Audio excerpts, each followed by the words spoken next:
All right. Good morning, everybody. Welcome to the first meeting of the Joint Interim Standing Committee on Growth and Infrastructure. Will the secretary please take the roll? Senator Buck.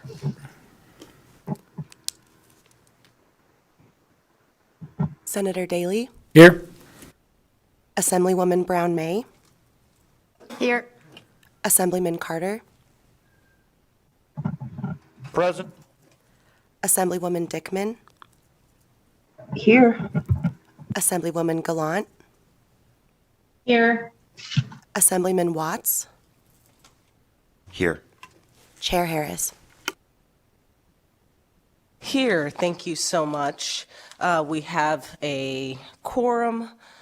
I don't think we need to mark any committee members present as they arrive because they're all here. So great job, everybody. At this time, I want to go ahead and take just a few minutes to allow all of the members to introduce themselves since it's our very first meeting. If the members would please include the district that you represent, as well as any goals you might have for the committee during this interim. If we could start with our Vice Chair, Assemblyman Watts. Thank you very much, Madam Chair. Howard Watts. I represent Assembly District 15 right here in the heart of Clark County. Let's see, I'm in my third term, and this is my second time serving on Interim Growth and Infrastructure. Had the honor of chairing the Assembly Committee and look forward to continuing to dive into the issues that we were looking at during the session, including clean energy, broadband, and our transportation system. Thank you. Thank you, Vice Chair Watts. Senator Buck. Thank you, Chair Harris. I'm Senator Buck. I represent SD5 in Henderson. With Senator Hammond's resignation, I was appointed to this committee. I'm looking forward to serving with you all and learning all about all things infrastructure. Thank you. Okay, we'll head up to Carson City. Senator Daly. Thank you, Madam Chair. Skip Daly, representing Senate District 13, which is entirely in Washoe County in northern Nevada. First time on this interim committee, never served on the growth and infrastructure or transportation when it was renamed, before it was renamed. But I did have 4 bills in the Growth and Infrastructure Committee last session. I'm familiar with many of the issues and look forward to working with the rest of you in this committee. Thank you so much, Senator. Assemblywoman Brown May. Thank you. Assemblywoman Tracy Brown May, representing 8042 in the heart of Las Vegas, Spring Valley, Chinatown, Koreatown. So we have a lot of really important infrastructure issues to consider. I had the honor of serving as Vice Chair on Growth and Infrastructure during the session and have served on this committee for 2 sessions. It's my first interim. I'm really excited to be a part of this committee, so thank you for that. And I'm looking forward to us talking about the diversification and sustainability of energy as we move through this interim. Assemblyman Carter. Yeah, I'm Max Carter, Assembly District 12, which is the far east side of the Las Vegas Valley, Sunrise Mountain, basically. And yeah, my goals are to make sure that to see that we keep moving forward with modernization and embracing new technologies and new trends, but also keeping an eye that we keep doing it in a way that benefits all Nevadans and doesn't let communities like mine with the worst air quality in the valley get ignored because it's easy to prey on these lower socioeconomic communities. Thank you, Assemblyman. We'll go to our members online. Assemblywoman Dickman. Thank you, Madam Chair. Glad to be on this committee again. I represent District 31, which is in Washoe County, parts of Sparks, parts of the North Valleys and Spanish Springs. In my third term, and I served in 2015 on this committee when it was called Transportation. and then last session. So this will be my second term on growth, and I look forward to continuing the work we started during last session. Great, thank you. And last but certainly not least, Assemblywoman Gallant. Thank you, Madam Chair. You saved the best for last, right? I'm Danielle Gallant, District 23. I have one of the largest districts in Clark County, and also one of the districts that has probably some of the most growth and development going on. I'm super excited to be part of the interim committee. I delightfully ended up enjoying growth way more than I expected. So I'm excited about continuing all the good work we did last session. Thank you. All right, thank you so much. And I am Dallas Harris. I'm the state senator in District 11. This is my second interim on this committee, so I've been on it about as long as it's existed. I was vice chair last interim, and I have the honor of chairing this committee this interim as the chair of the standing committee in the Senate during session. It is my hope that this committee will be conducted in a way where everyone is treated with fairness. I expect everyone to treat each other and witnesses with courtesy and respect. And I hope that all members and those who are watching will be open to all ideas as we explore what can be at times sensitive topics. There's nothing quite gut-wrenching like a high power bill, so sometimes these things can be touchy, although it doesn't seem like it might be on its face. I want to introduce our staff members for the committee. We have Ms. Kristen Rossiter and Mr. Jan Stinbeck. They are our committee policy analysts. We have Cameron Newton and Jessica Dummer as our legal counsel. They're here on the left of the dais with us this morning in Las Vegas. Julie Waller is our fiscal analyst, and Julianne King is our committee secretary. Before we begin, just a couple more housekeeping items. Throughout the interim, committee members may be in attendance in Las Vegas or Carson City or may attend virtually, much like you are seeing right now. Similarly, presentations may be made from either Las Vegas or Carson City as well as virtually. Committee members, if you are attending virtually this interim, please keep your video turned on during the meeting to ensure we have a quorum, and be sure to mute your microphone when you're not speaking to minimize background noise. Of course, if you need to take a break, feel free to turn your camera off. Anyone who'd like to access our meeting materials can find them on the committee's webpage. The committee will aim to be a paperless committee, meaning that all materials will be provided electronically. If you'd like to receive electronic notification of and access to the committee's agendas, minutes, and final report, you can do so by signing up on the Nevada Legislature's website. All presenters are asked to make sure to turn on their microphone before they begin their presentation. If committee members should have any questions during or after your presentation, please identify yourself each time you respond to a question. That really helps our secretary take accurate notes. With that, we can open it up to agenda item number 2, which is public comment. Public comment's going to be limited to 2 minutes per speaker. An additional opportunity to make public comment will be available at the end of the meeting. We're going to allow you to provide comment here in Carson City or via telephone on the phone number that's posted on the agenda. Let's start here in Las Vegas. Anyone here in Las Vegas who would like to provide public comment today? Welcome, sir.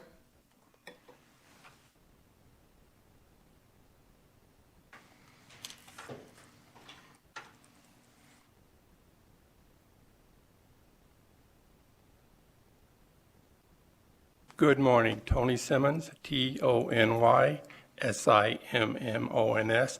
I just came down to express my admiration for the legal division's efforts over the past 20 years to get things right. I'm a real fan of your work. I know most people don't understand it, but you guys are doing a great job. There's no need to change your style or anything else. It's understood by those who need to understand it. Thank you.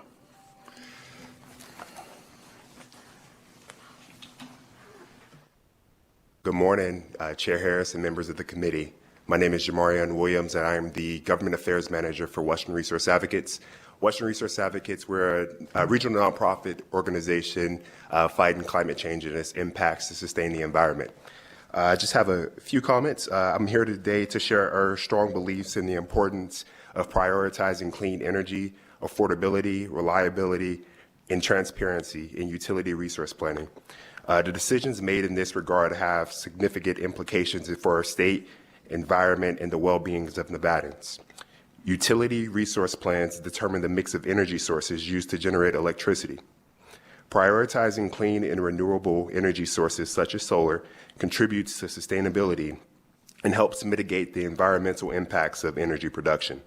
This is essential for addressing climate change and reducing greenhouse gas emissions. The transition to renewable energy is not only essential for combating the effects of climate change, but also for promoting a sustainable and resilient future. By investing in clean energy technologies, our utilities can contribute to a cleaner and healthier environment. Affordability is another crucial factor that directly impacts the well-being of Nevadans. Nevadans are paying record high energy bills and struggling financially because of this. The cost of energy directly affects consumers and businesses. Balancing the cost-effective technologies and considering the long-term economic impacts ensures the energy remains accessible without placing undue financial burdens on the consumers. Exploring cost-effective solutions, offering incentives for energy efficiency, and transparent pricing structures are needed to assist Nevadans. I look forward to hearing today's presentations and to seeing Nevada's utilities take the steps required to align their resource plans with these principles. Thank you. Thank you. Anyone else here in Las Vegas?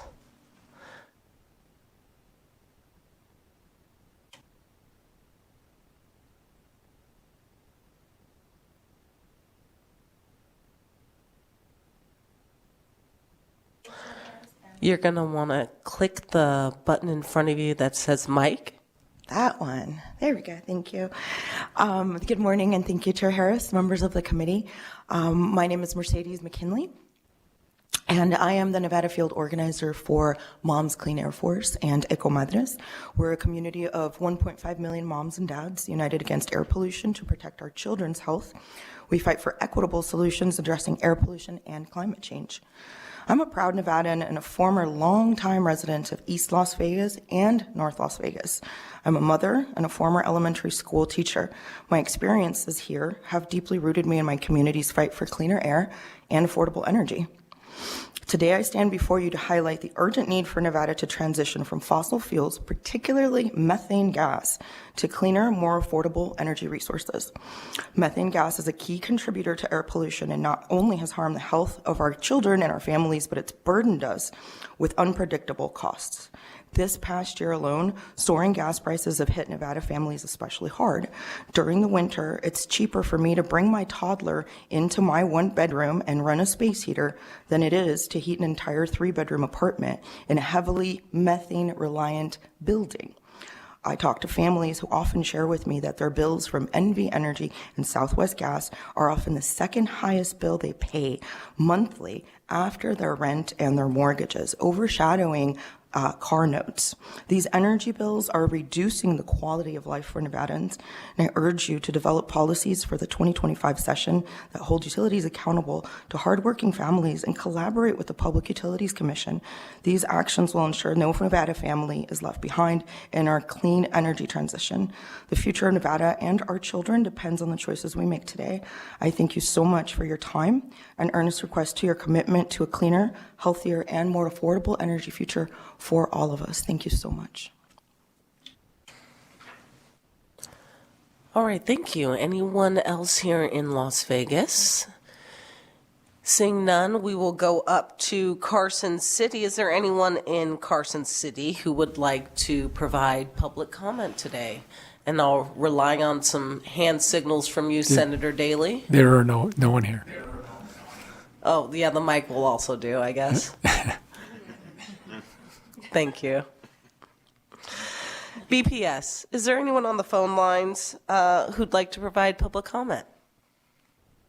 Thank you, Chair. To provide public comment, please press *9 to take your place in the queue. Again, please press *9 to take your place in the queue.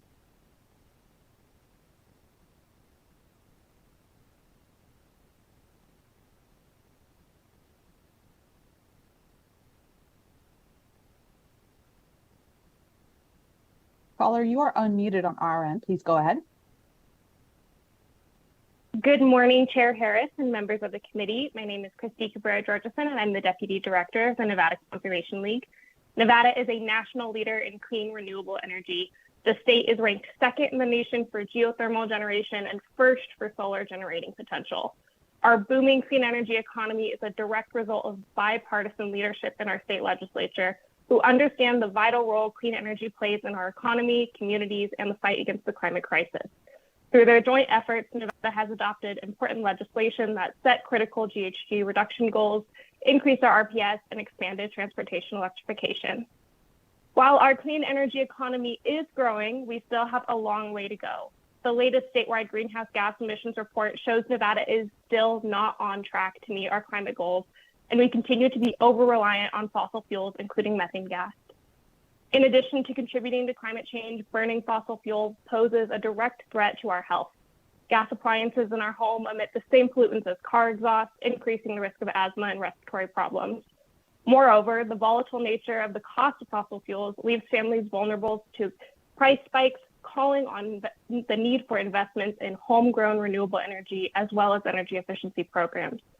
Thankfully, historic federal investments from the Inflation Reduction Act and Infrastructure Investment and Jobs Act has given us every reason to make clean energy affordable to everyday Nevadans. Taken together as the Clean Energy Plan, these investments make available tax credits, upfront discounts, and rebates to offset the upfront cost of clean energy technologies, such as installing rooftop solar, upgrading insulation, and purchasing a heat pump or an electric vehicle. Our state and local governments, alongside our utilities, play a crucial role in ensuring we maximize the potential of the Clean Energy Plan so Nevadans in every corner of our state can reap the benefits. We cannot fight the climate crisis without the legislature's continued leadership and dedication to Nevada's climate goals, and we look forward to continuing to work with this committee to advance clean energy solutions. Thank you for your time.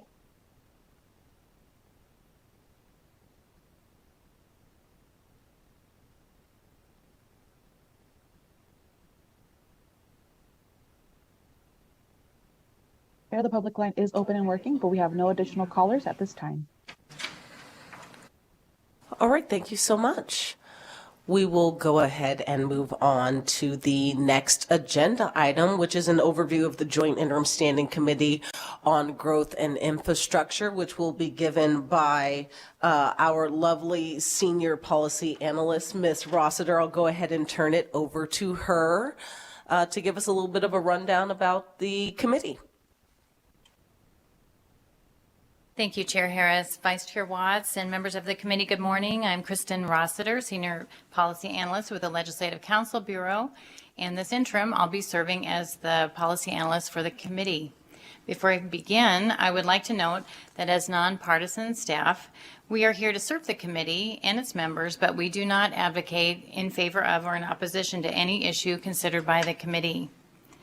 The committee brief is available on our committee webpage and provides each member with useful historical information, as well as a summary of the wide range of topics related to transportation, infrastructure, and energy that may be considered by the committee during the legislative interim, including highways, roads and bridges, mass transit projects, motor carriers, motor vehicles, including motorcycles and off-highway vehicles, traffic safety and laws, including bicycles and pedestrian issues, energy policy, public utilities, and renewable energy policy and programs.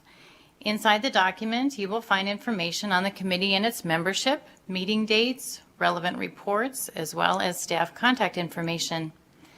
This interim areas of focus for the committee are expected to include policies, programs, and initiatives that enhance affordability and reliability of resources and services for Nevadans, including energy-related issues, transportation planning, policy and infrastructure, renewable energy, infrastructure and funding, traffic safety and pedestrian safety, and the study of hydrogen.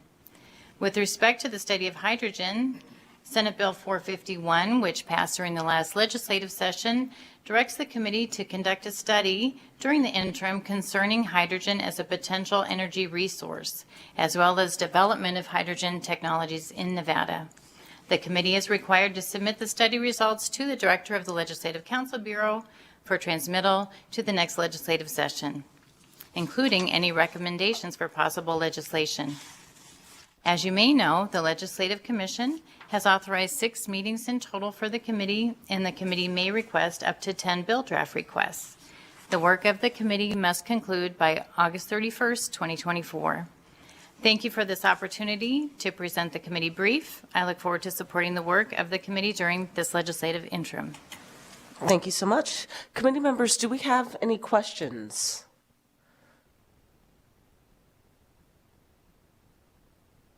Okay. Job well done. We will go ahead and move on to our next agenda item, number 4, which is an overview of the Public Utilities Commission of Nevada, including updates and integrated resource plan review. We have a couple of representatives from the Public Utilities Commission presenting from Carson City. I believe I see Mr. Garrett Weir, who is the General Counsel, and his IT assistant, Ms. Stephanie Mullen, the Executive Director. Welcome.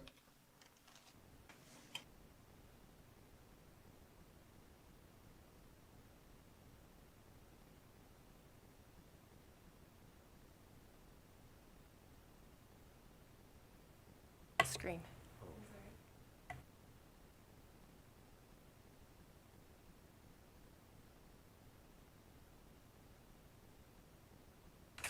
Good morning, committee members, Chair Harris, Assemblyman Watts, and members of the committee.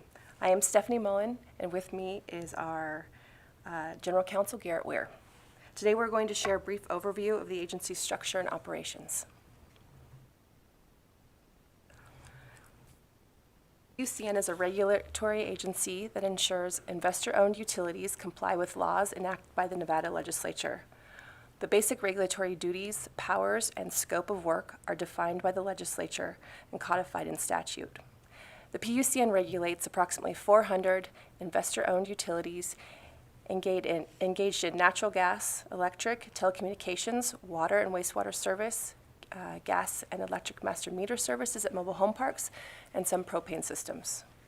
The agency is also involved in monitoring gas pipeline safety, which includes monitoring the design, construction, operation, and maintenance of gas systems and underground excavation near substation installations. Additionally, the Rail Safety Division monitors 4 disciplines within the state. They are hazardous materials, operation practices, motive power and equipment, and track. The continuous involvement in the monitoring and oversight of these safety programs helps ensure our safe infrastructure in Nevada. Now I'm going to move on to the organizational structure, which plays an important role in meeting the requirements set forth by the agency. The 105 full-time employees are contained in 2 distinct parts within the agency. There's the commission and the regulatory operations staff. The commission is a quasi-judicial 3-person panel appointed by the governor in staggered 4-year terms. Our current commissioners, Chair Haley Williamson, Commissioner Tammy Cordova, and Commissioner Randy Brown, preside over contested cases and make decisions regarding the operations of public utilities. The regulatory operations staff, often referred to as staff, is an independent division that investigates and audits utility operations and participates as a party in all proceedings before the commission. Careful attention is given to ensure the independence of staff, and the commission is prohibited from communicating with staff in any manner that undermines the due process rights of other parties. However, because the commission and staff are housed within the same state agency, They share certain administrative support for matters unrelated to their respective roles as decision maker and litigant in contested cases. And finally, just a quick note on funding. It is important to know that the PUCN is funded through an annual regulatory assessment or mill assessment and does not compete for general funds or money. The mill assessment is an annual calculation that is made based on the revenues for utilities that operate in the state of Nevada. Using reported revenues from the utilities and the PUCN's anticipated expenditures, we're able to determine what the mill assessment needs to be set at in order to meet the needs of the agency and keep the agency within optimum reserve range.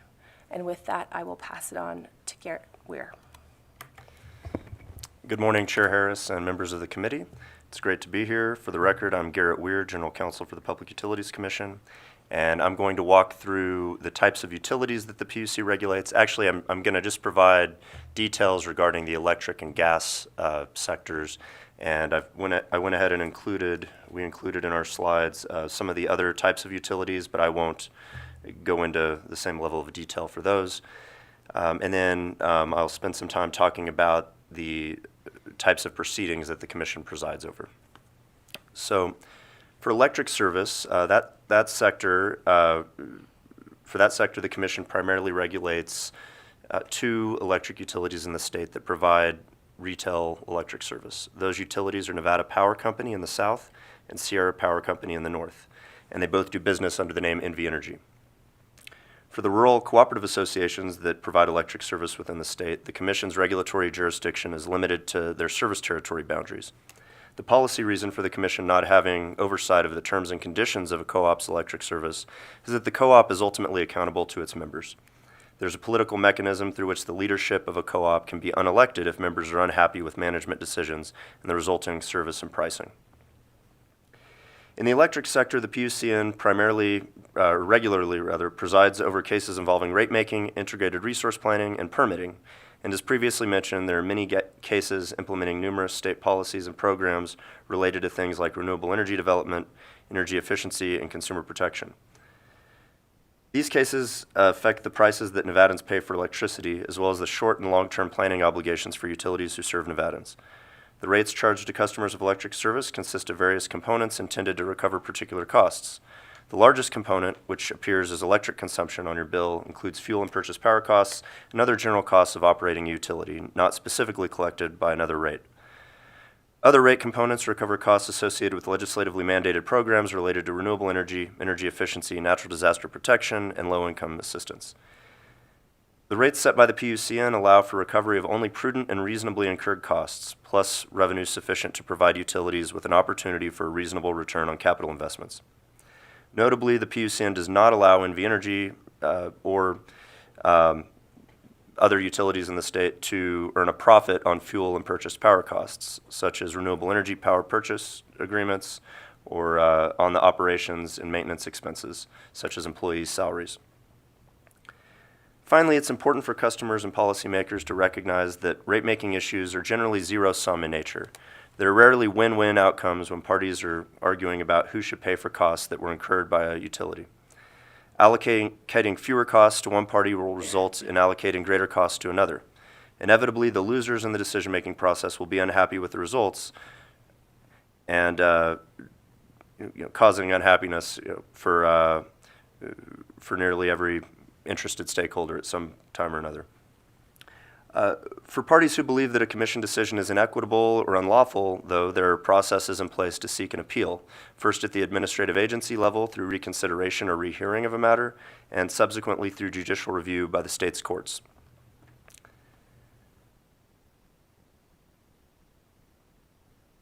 So for natural gas service, the PUCN regulates 2 investor-owned utilities, Southwest Gas Corporation and Sierra Pacific Power Company, which in addition to providing electric service throughout northern Nevada, offers gas service in the Reno area. For these utilities, the PUCN holds proceedings that set rates and implement legislative policies such as the promotion of energy conservation and the use of renewable natural gas. The PUCN also licenses alternative sellers of natural gas who provide service to large industrial and commercial users in the state. Finally, the PUCN oversees gas pipeline safety in partnership with the United States Department of Transportation Pipeline Hazardous Materials Safety Administration, or PHMSA. As with electric utilities, natural gas utilities recover the costs of purchased fuel, that is the natural gas that they sell to customers, on just a dollar-for-dollar basis. They aren't allowed to mark up the cost of the natural gas that they sell. The return is on the investments that they've made in infrastructure to deliver the natural gas. So as I mentioned, I'm not going to walk through the specifics of water, wastewater service, rail, or telecommunication. I'm sure we'll have opportunities in the future to discuss those sectors in more detail. I'll proceed to the types of PUCN proceedings. So as Ms. Mullen mentioned, she mentioned that the PUCN is quasi-judicial in nature. It's an executive branch agency, but it performs a quasi-judicial function in presiding over contested cases. It also performs quasi-legislative functions in adopting regulations. Most of the contested cases at the PUCN are applications submitted by utilities, the most prominent of which are rate cases and requests related to resource planning. Resource planning is a process through which the Commission determines future needs for utility service and approves a prudent course of action for ensuring that utilities will be prepared to satisfy those needs. In a rate case, the Commission determines the cost of providing safe, reliable service to customers and sets appropriate rates for the utility to recover those prudently and reasonably incurred costs. Other types of contested cases are customer complaints and proceedings in which the Commission investigates whether regulated entities should be subject to administrative penalties for misconduct. Rulemakings are where the Commission adopts regulations, generally following legislative sessions to implement legislation. The Commission also occasionally conducts rulemakings pursuant to its general authority to adopt regulations necessary to carry out its duties. The ability to file a petition with the PUCN provides an opportunity for people to request general relief in the form of advisory opinions or declaratory orders regarding matters within the jurisdiction of the Commission. And finally, the Commission regularly conducts investigations to examine matters related to utility service. So I'm missing some of my notes for the next slide for general rate cases, but I'll go ahead and just kind of wing it and give a general overview here of each phase, basically, of a general rate case. So there are 4 general components to a general rate case. That's the cost of capital phase, the depreciation phase, and the revenue requirement phase, and the rate design phase. So for cost of capital, that is the stage of the case where the Commission looks at what sort of return is necessary to attract capital in the form of either debt that the utilities rely on to fund capital projects or equity investments made by shareholders of the utility. And so basically, the Commission determines the macroeconomic factors and it compares the relative risk of the utilities to other investments to ultimately come up with a number to as to what the return needs to be for those investments. So, the return on equity is generally the number that we hear about, and or that you would hear about on the return provided to shareholders of the utility for those investments. And again, it reflects testimony provided by economists representing all sorts of different stakeholders, and compares the risk of, or the relative risk of different investments, and the similarities and differences between utilities with different returns. Depreciation is basically something that doesn't occur every regularly scheduled rate case. It's every other rate case. But the Commission re-examines the timelines for recovery of the costs of different assets. And basically, there's a review of what the useful lives should be of those facilities. So, sometimes it looks like we can extend the lives of projects. That means we can recover the costs over a longer period of time, which would ultimately result in lower rates paid by customers for the recovery of that particular, or it would have downward pressure on the rates for customers for those particular costs because they'd be spread out over a longer period of time. And sometimes we would have to do the opposite and shorten the time period for recovery, especially if we're maybe going to accelerate retirement of a facility. We would then have to recover those costs over a shorter period of time, and that would result in upward pressure on rates. So the next component, the revenue requirement component, is really where we examine all of the costs of business that the utility had for providing safe and reliable service. And we start with looking at the historic expenditures. And there can be an adjustment based on known changes in circumstances, expected changes in circumstances that are known and measurable.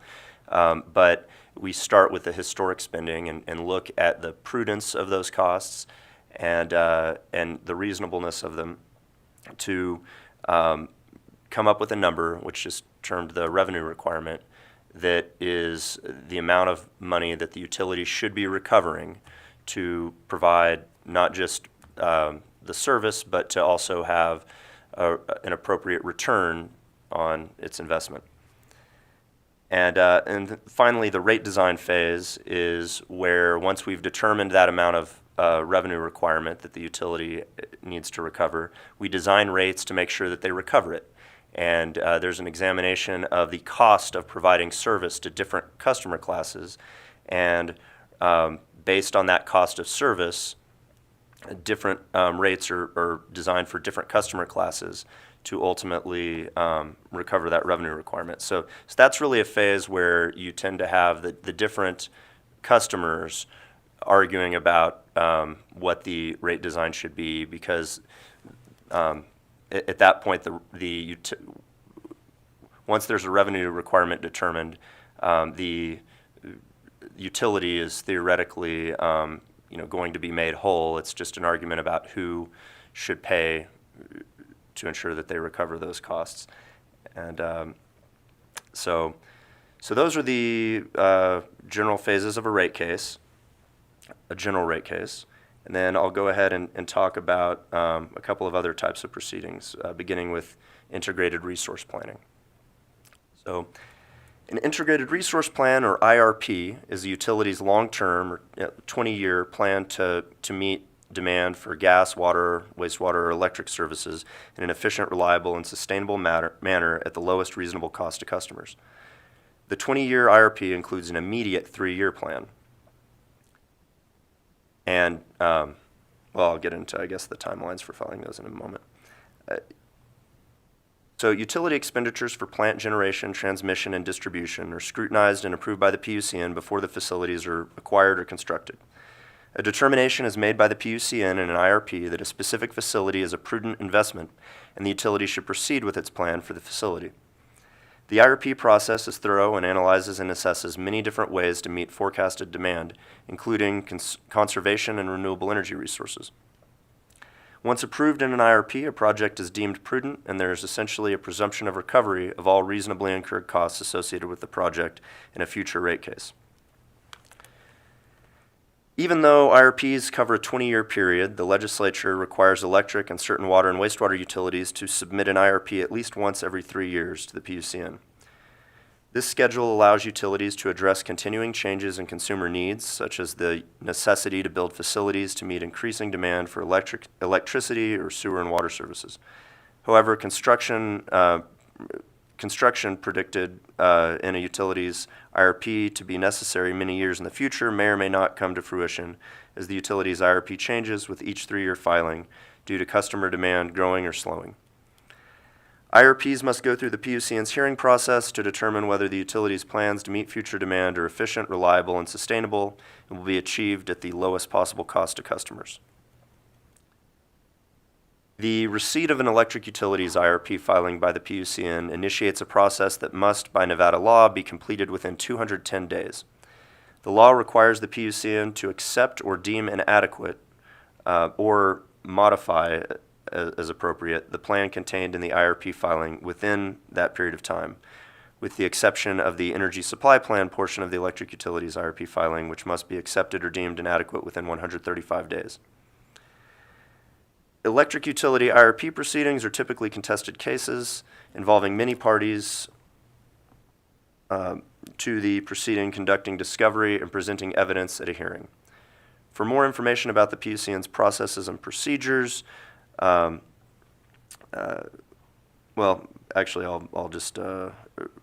provide a few details. So IRP hearings are typically divided into phases. The energy supply plan is the subject of one of the parts of the hearing, and other issues may be heard in one or more separate phases as necessary. The PUCN typically issues a procedural order in the IRP docket determining which issues will be addressed in each phase of the proceeding and setting a procedural schedule for things such as testimony and discovery in the separate phases. The PUCN is not required to conduct a consumer session when an IRP application is filed, but may and often does conduct consumer sessions for IRP filings. Now, notably, consumer sessions offer forum for the public to voice opinions directly to PUCN commissioners. What I was going to say is that AB 524 from last session notably requires the electric utilities to conduct a consumer session in advance of its IRP filings now. For IRP amendments, if a utility needs to change its IRP prior to the utility's required filing every 3 years, it may file an application with the PUC to amend its IRP. IRP amendments are typically treated as contested cases in which parties participate in discovery and evidence is presented at hearing.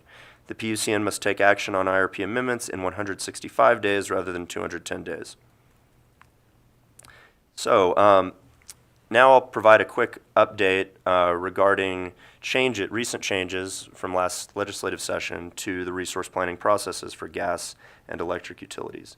So gas resource planning is being instituted pursuant to SB 281 from last session, and the PUCN docket where that implementation is occurring is docket number 23-07024. And most recently, we received draft language for regulations from Southwest Gas and Sierra Pacific Power Company, who worked together to make that submission. And those draft regulations will be discussed at a workshop scheduled for February 7th. For electric resource planning, which was addressed in AB 524, there will be a workshop held on February 21st to address a handful of issues, including timing and limitations for amendments to IRPs, as well as requirements for pre-filing meetings with stakeholders and consumer sessions intended to increase transparency and provide for interested parties to obtain detailed information and provide meaningful input.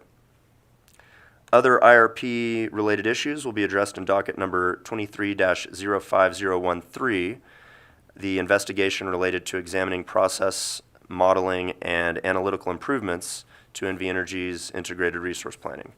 And some of those topics include a two-step IRP process that's been proposed to include separating the determination of need from the resource selection, also modification to the request for proposals process, use of an independent monitor in the IRP or request for proposals process, and whether a master data request should be incorporated into the IRP.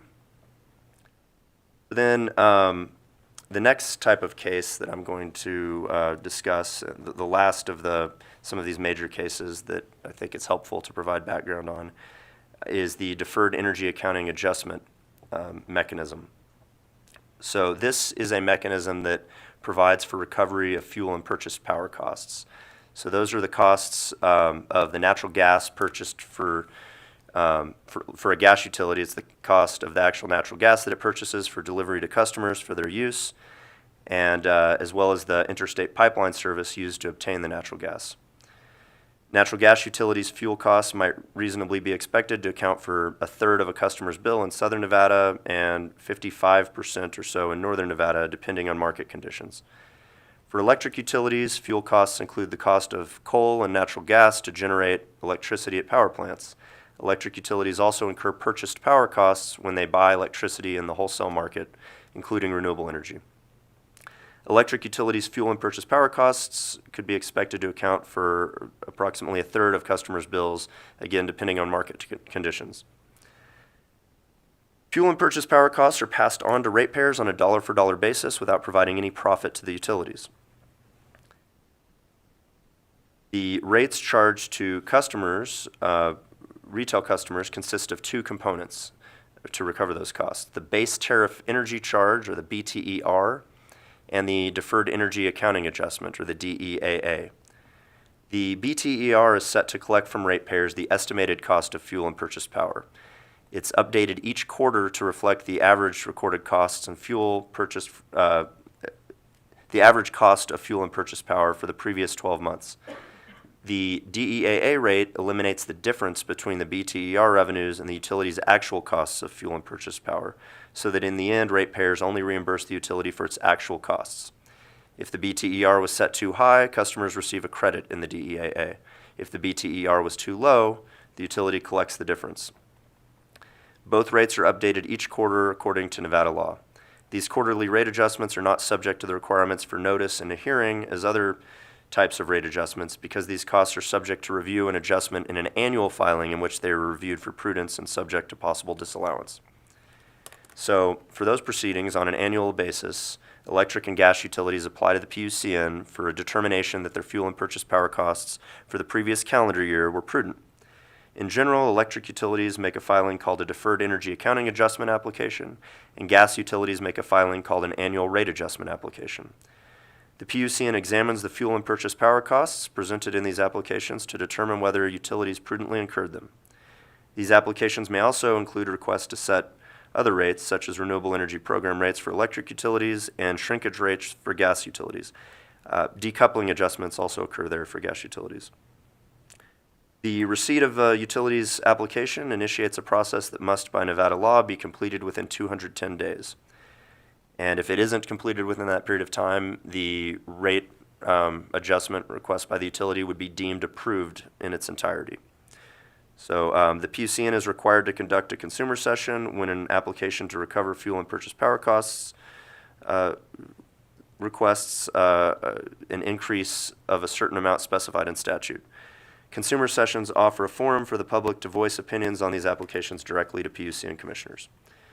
The law that requires the PUCN to disallow recovery of any fuel and purchase power costs that it determines, or the law requires that the PUCN disallow imprudently incurred costs. And for example, if the PUCN were to find that the utility did not manage its procurement of fuel and purchase power prudently, and the DEAA rate is adjusted to reflect any disallowance by the PUCN.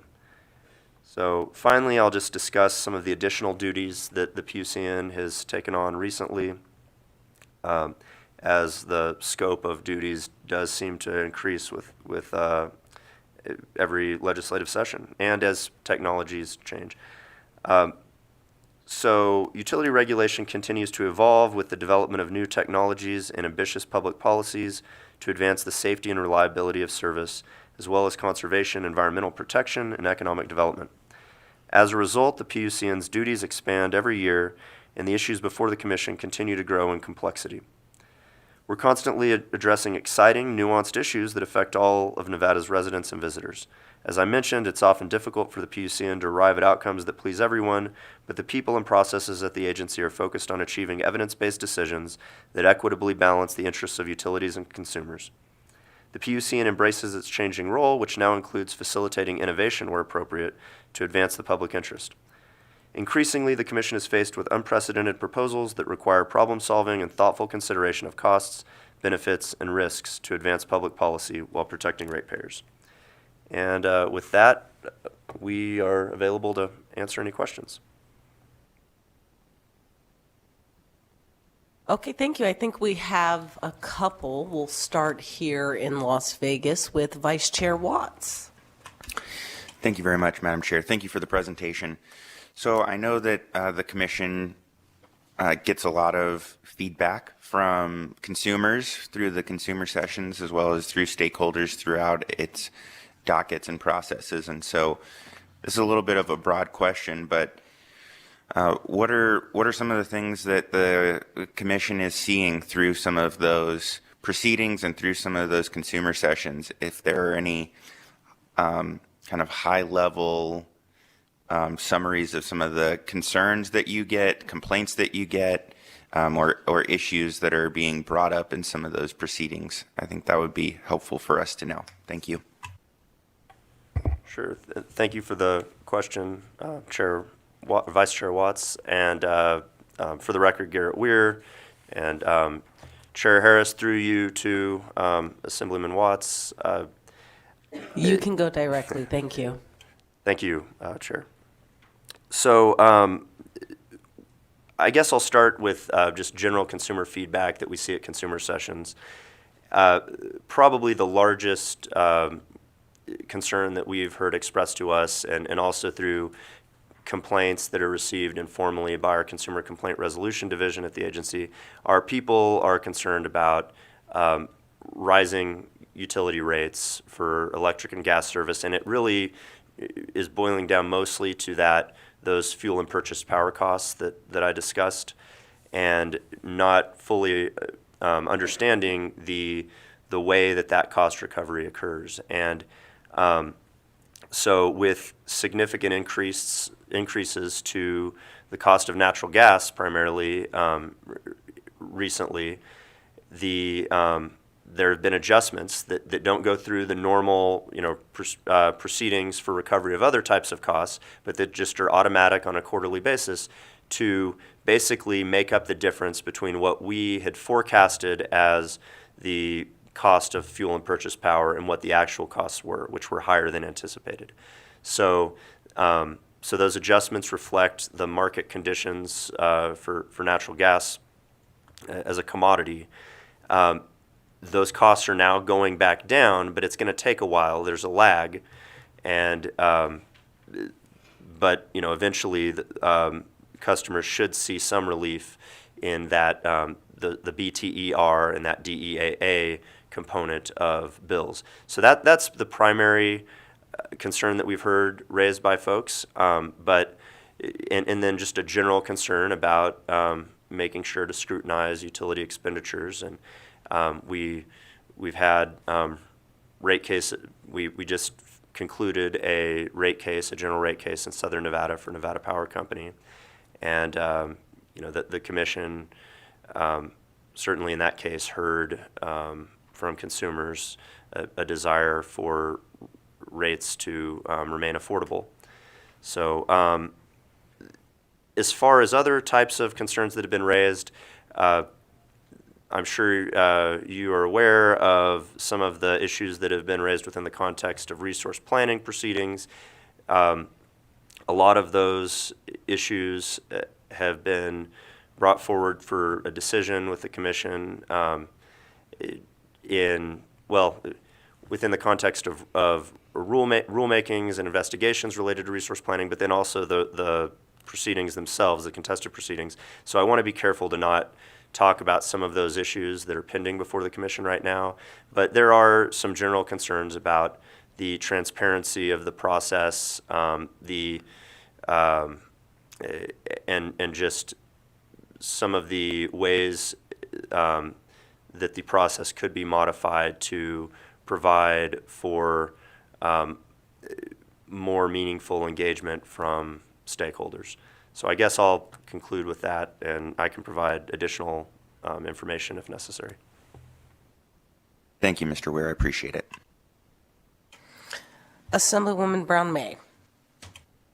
Thank you, Madam Chair. Thank you for the presentation. My question is relative to some of the things that you just touched on. I appreciate the detail, the cost of energy versus the revenue for the utility that's producing the energy. My constituents in AD 42 are concerned about there being the revenue for billionaires to get richer as opposed to paying for energy for their homes and trying to feed their families. And so my question really, Mr. Ware, for the PUCN is how can our constituents be assured that the PUCN is really working to mitigate the costs associated with energy here in Nevada to help them make sure their homes are sustainable? Thank you for the question. For the record, Garrett Weir. So I think if anyone were to pay attention to the lengthy processes that the PUC goes through to scrutinize costs, they would become more confident in the extent to which the Commission is protecting customers' interests. In addition to large customer interests that are represented explicitly by participants in the process. We do have residential customer interests represented specifically by the Bureau of Consumer Protection for the state, housed in the Attorney General's office. Just to give an example, I mean, in the most recent rate case that I mentioned in Southern Nevada, you're talking about a request for the utility to recover, again, it's prudently incurred costs. So these are, at some point, the utilities have to recover. They're by law required to be able to recover their prudently incurred costs of providing service. It costs money, and sometimes those costs increase to provide utility service, and the utility is entitled to recovering it. The job of the commission is to make sure that there isn't excessive recovery. But to give some context, in Southern Nevada, for NV Energy's most recent rate case, there was a request that came into the commission for $90+ million of additional revenues, and ultimately the commission only approved in the $35 million range of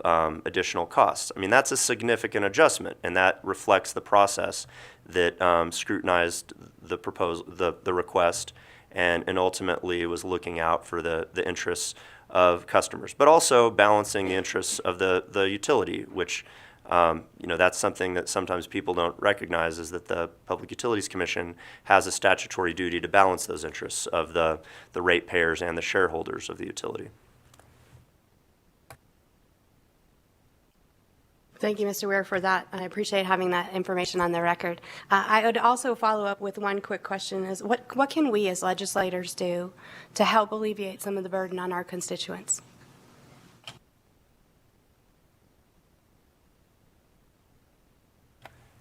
For the record, Garrett Weir. I think just when there are policy proposals that come before you during the next legislative session, just to be mindful of the potential cost implications of policies. And, there are sometimes costs associated with policies. And if it is something that departs from the normal course of vetting that occurs in these processes that I've discussed, that the commission has for vetting costs, then to look at those with heightened scrutiny, because it may be the type of thing that imposes additional costs on customers of the electric utility or gas utility or whichever kind of utility the policy is associated with.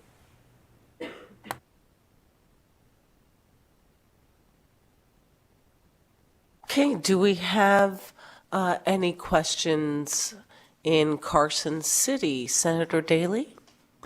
Not at this time, Madam Chair. Thank you. All right. And for our members online, any questions for the Public Utilities Commission? Okay. All right. Well, we will thank Mr. Weir and Ms. Mullen for their presentation and move on to our next agenda item, which is an overview of NV Energy, including updates on programs and plans. We have Mr. Ryan Bellows, Ms. Janet Wells, and Mr. Ryan Atkins from NV Energy here in Las Vegas. Welcome. Please go ahead and begin whenever you are ready.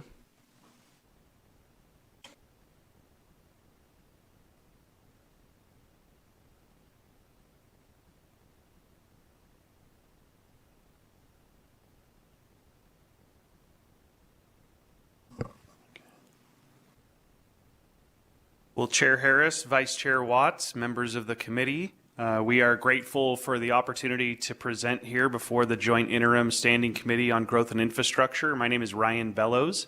I'm the Vice President of Government and External Relations at NV Energy. I have here with me today two of my colleagues. I have Janet Wells, who is our Vice President of Regulatory. Seated next to me and seated next to her is Ryan Atkins, our Vice President of Resource Optimization. And I'll just start by saying over the last few legislative sessions, both the Senate and Assembly Growth and Infrastructure Committees have really just done a great job driving Nevada's clean energy economy and really adopting policies that have really made an impact for Nevadans. So it's a great committee and an honor to be here. Today we're going to highlight many of the programs that have come out of these recent policies that have been adopted and come through this committee, and also the role that NV Energy has played in carrying out a lot of these pieces of legislation. So I'll just briefly cover the company overview. So NV Energy, we have the honor and privilege of providing service to over 90% of the state's population, electric service, and then we also provide gas service to customers in the Reno-Sparks area.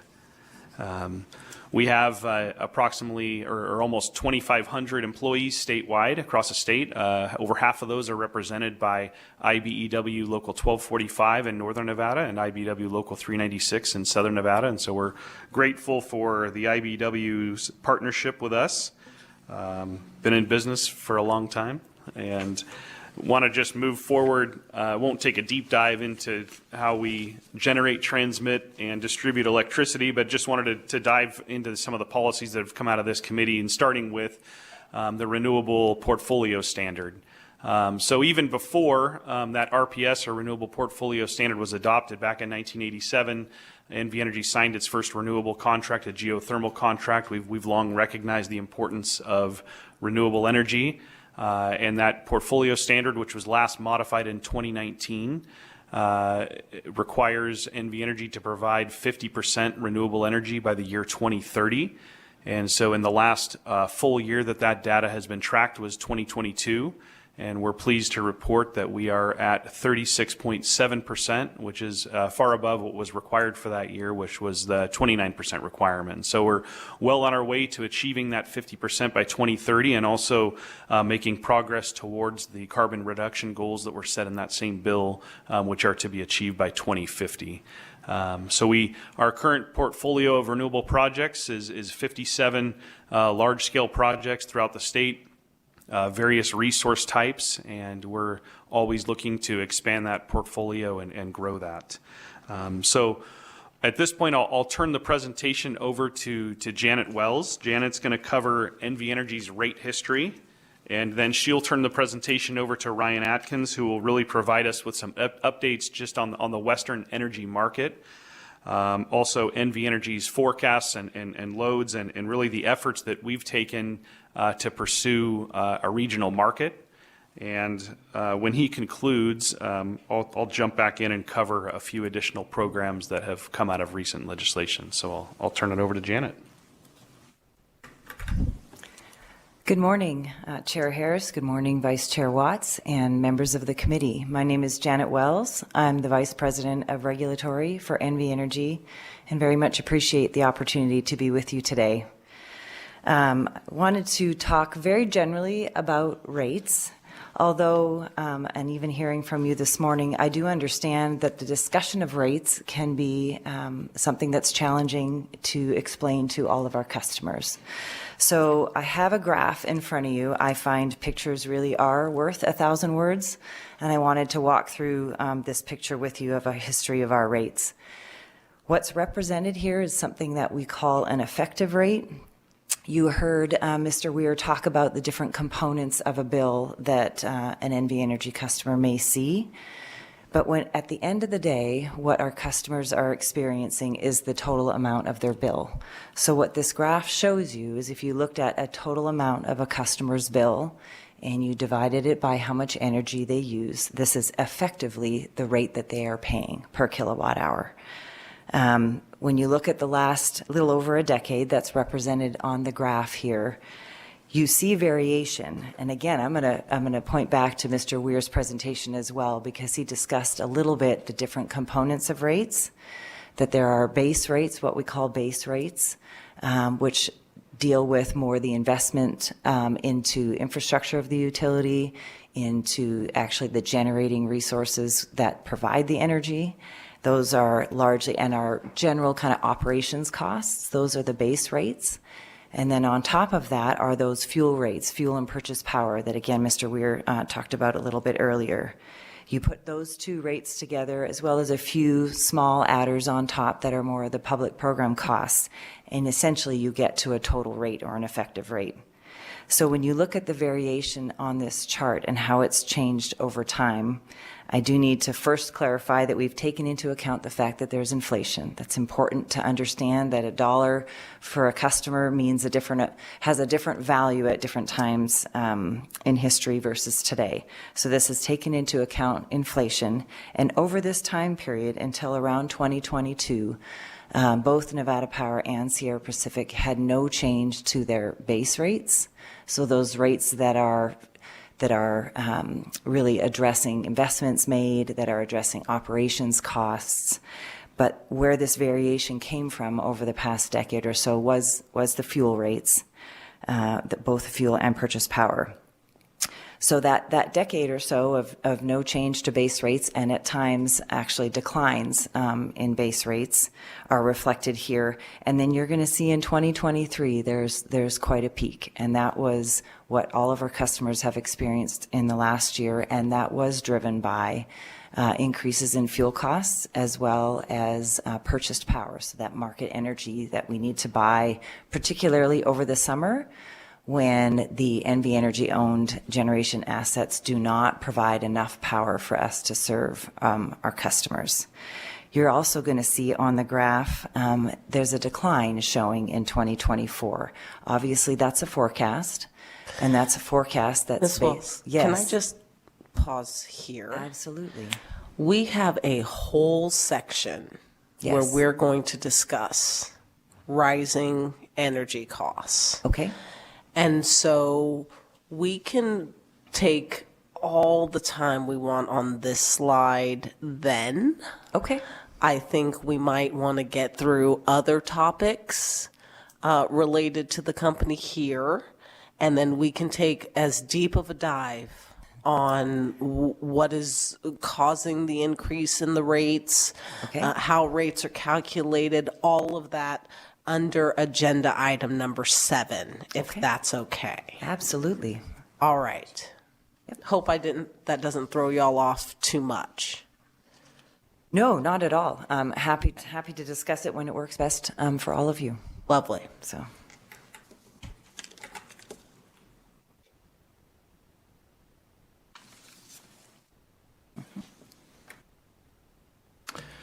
Good morning. For the record, Ryan Atkins.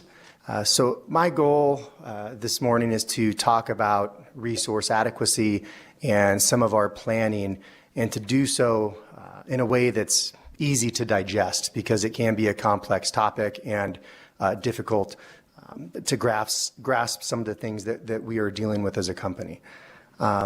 Resource adequacy, I'm sure you've heard the term or seen the term in some of our recent filings. What is it? Right? It's as simple as having enough energy supply to meet the demands of the electric system at any given time. We've been talking about this more in recent years, and this really has become more of a challenge, not only for the state of Nevada, but for the entire Western region over the past 4 summers especially.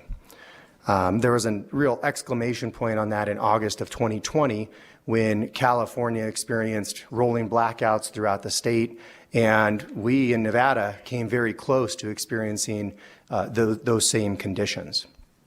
Now, some background on how the West got to this place. Over the past decade, there's been approximately 18,000 megawatts of retirements of coal and natural gas power plants. Now, from a sustainability perspective, to meet sustainability goals, that's a good thing. But those are firm, dispatchable resources. So those are resources that can be moved up and down, turned on and off when they are needed. Most of that capacity has been replaced with what we call variable energy resources, so namely solar and wind. And as you're aware, solar produces when the sun is up, and wind only produces when the wind is blowing. So again, while that's been a major step forward for sustainability goals, it has introduced a level of some new challenges related to reliability to the Western power grid. Now, in addition to those resource retirements, there's been rapidly growing load, so new demand on the system. So just economic growth in the West, electrification, so things like electric heating in homes, electric vehicles, and a lot of new types of customers like data centers who are use a lot of energy. Plus, we've just seen extreme conditions, record level temperatures, record level wildfires throughout the West, and extreme drought. So all of these conditions have been growing over the past decade, and that's what we've been seeing now in the last several summers as far as resource adequacy concerns. So that's some of the background on how the West has gotten here. Now, just to highlight, the loads that we've been seeing in Nevada that's on this slide, all of our top 10 highest load hours have occurred since 2021. And 4 of those occurred in July of 2023. So we are seeing this higher demand here and now. Now, to meet those critical peak hours in the summer, NV Energy has historically, and still does, rely on market purchases from other states and other utilities to supply our needs. So we could buy energy from Arizona or Washington or British Columbia, wherever it may be. That energy will flow down large transmission lines and ultimately arrive for the state of Nevada.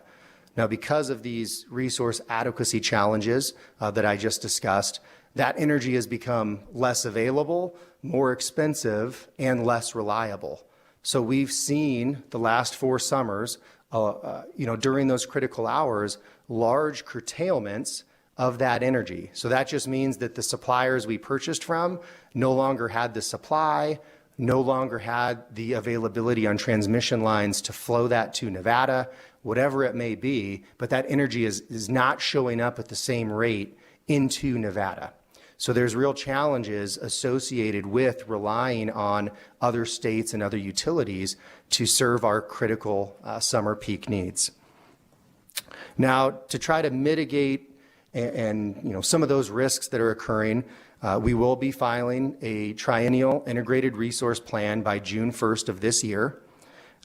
In that filing, we'll be working to highlight some of this rapid load growth that we're seeing. Obviously, you can just look around Las Vegas, look around Reno, look all over the state, there's rapid growth occurring. But as I mentioned, one of the new major potential industries that's looking to the state is the data center industry. And it is a potential very large opportunity if they can come to Nevada and the energy infrastructure can be in place to serve their needs. So that'll be highlighted in this upcoming filing.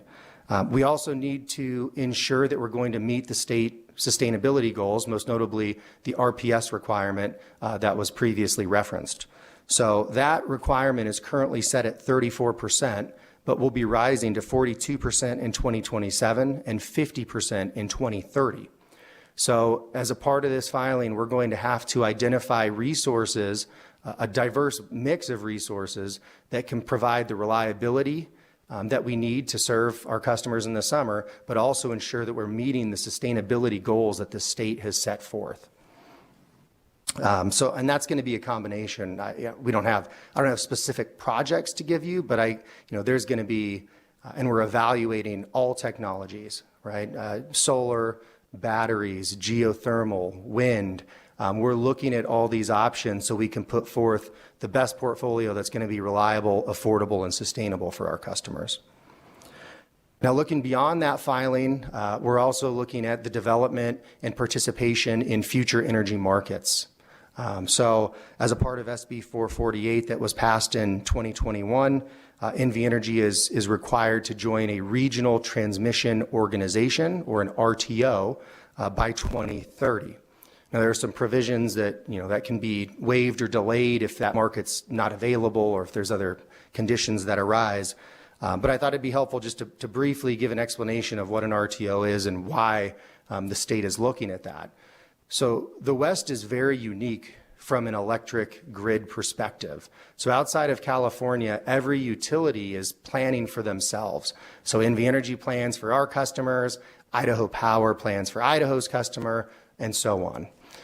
In an organized market like an RTO, there's a centralized operator that pools a large regional footprint and does the planning, looks at what transmission is needed, does the dispatch of all the resources for this broader footprint. So everybody can be pooled together, and you know there's going to be sufficient resources for the entire region. What's happened in the West is every state, such as Nevada, has said, well, we're going to plan for our customers. If something arises, like record temperatures, for example, we'll just rely on the market and go buy some energy from somewhere else. The problem is when everybody does that, and you have a prolonged record-breaking heat wave across a large region, all of a sudden there's nothing left because everybody assumed their neighbor was going to be able to help out. So those are some of the benefits of looking to join a broader market and pool resources across a larger footprint. So we are continuing to look at the actions that would be needed to join an RTO in the future. In the interim, the West has really focused on more of incremental steps to get there. So there's 2 markets that the companies are currently participating in and helping to design. One is focused purely on reliability. That's called the Western Resource Adequacy Program.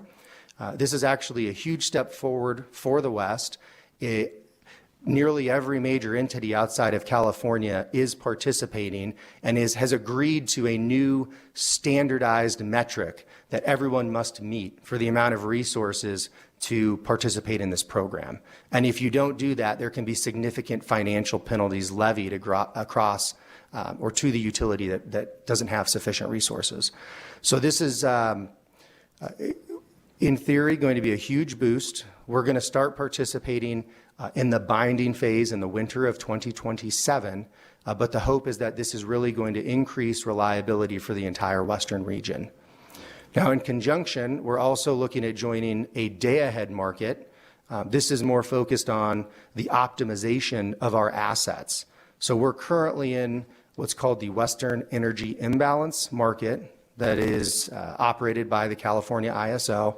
That is an hourly market. So every hour, we can allow this market operator to move our resources up and down based on different price thresholds. So if we want to sell a megawatt of energy at a certain price, we submit that signal, and the market will do that if those signals are met. And so this would be extending that concept to a longer time frame, which should introduce more economic benefits for our customers. So we'll be working on the economic market, the reliability market, all while having an eye towards the future RTO. And with that, I'll hand it back to Mr. Ryan Bellows. Thank you, Mr. Atkins. Ryan Bellows for the record. Just want to continue forward and highlight some of the additional policies. Mr. Atkins talked about Senate Bill 448 and the commitment to join a regional transmission organization.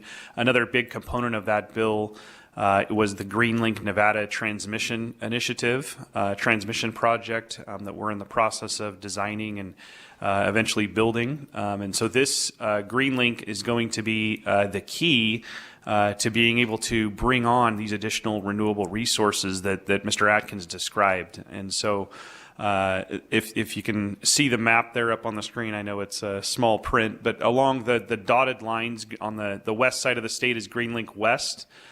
Which is in the engineering phase right now. And so there are colored ovals and shapes along the lines of those dotted transmission lines that are going to be constructed. Those colored shapes represent areas that have been designated as resource rich for renewable energy projects. So whether that's a solar project or a geothermal project or a wind project, right now, it's not economically viable or feasible for those projects to be built and to come online because they don't have transmission to tie into. And so this is going to really step up Nevada's efforts to be a leader in clean energy. As these transmission lines are built, it's going to allow access for these resources to be built. It's going to generate a lot of economic activity for the state. The projection is up to approximately $700 million in economic activity and a lot of resource and tax revenue for the counties that lie along the lines there. These lines will create 4,000 high-paying jobs. and are going to really, the lines are necessary for us to be able to import and export the energy that's needed to serve customers. And so this next slide here is just, I won't go through every detail of this, just high level. This is the schedule. What you need to know now is that we're really in the engineering and review phases for both of these lines.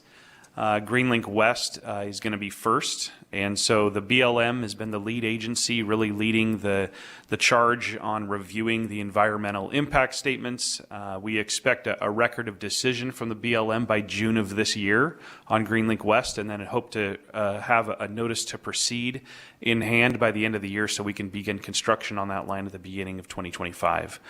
GreenLink North will then follow suit right after GreenLink West, a record of decision by September of this year with a notice to proceed in February 2025. So the in-service dates for those two lines, GreenLink West by May 2027, and then GreenLink North by December 2028. So we're really looking forward to having those lines in place. Not only, and I'll mention one last thing on GreenLink, in addition to allowing us to bring on more renewable resources, it also provides critical redundancy efforts and security for the grid. So it's going to be a great project. Following the theme of legislation that came out of this committee is a 2019 bill, AB 465, which created Nevada's expanded solar access program. And the driving component of that is the community-based solar resources that come with that.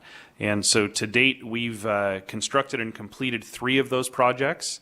Mojave High School, Freedom Park in Las Vegas, and then up in Reno at the Moana Springs Center Swim Center facility.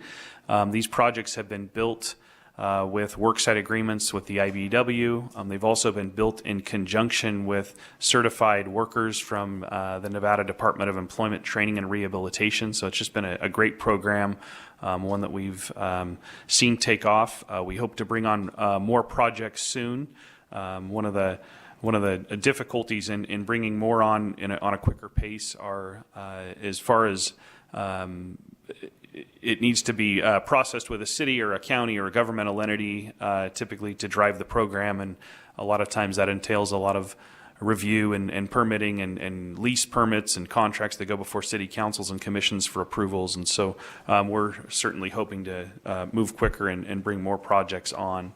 The next slide is just to show really the 3 categories of customers who are eligible to obtain the benefits of those community solar-based resources. So there's the first bucket is the low-income eligible customers who will actually receive a discounted guaranteed lower rate from taking the energy off of those projects. Also, the other bucket is disadvantaged business or nonprofit organizations who have applied to take service from those resources. And then last is an eligible premise customer. And so this would be a customer who is unable to provide or place solar resources on where they live. So it could be a lease or a rent option, or a customer who's leasing or renting a place. We are glad and happy to report that each year our applications have gone up. So we're trending upward on that and getting the word out on this project, and continue to increase the enrollment in all 3 categories, and looking to continue that trend as we go forward.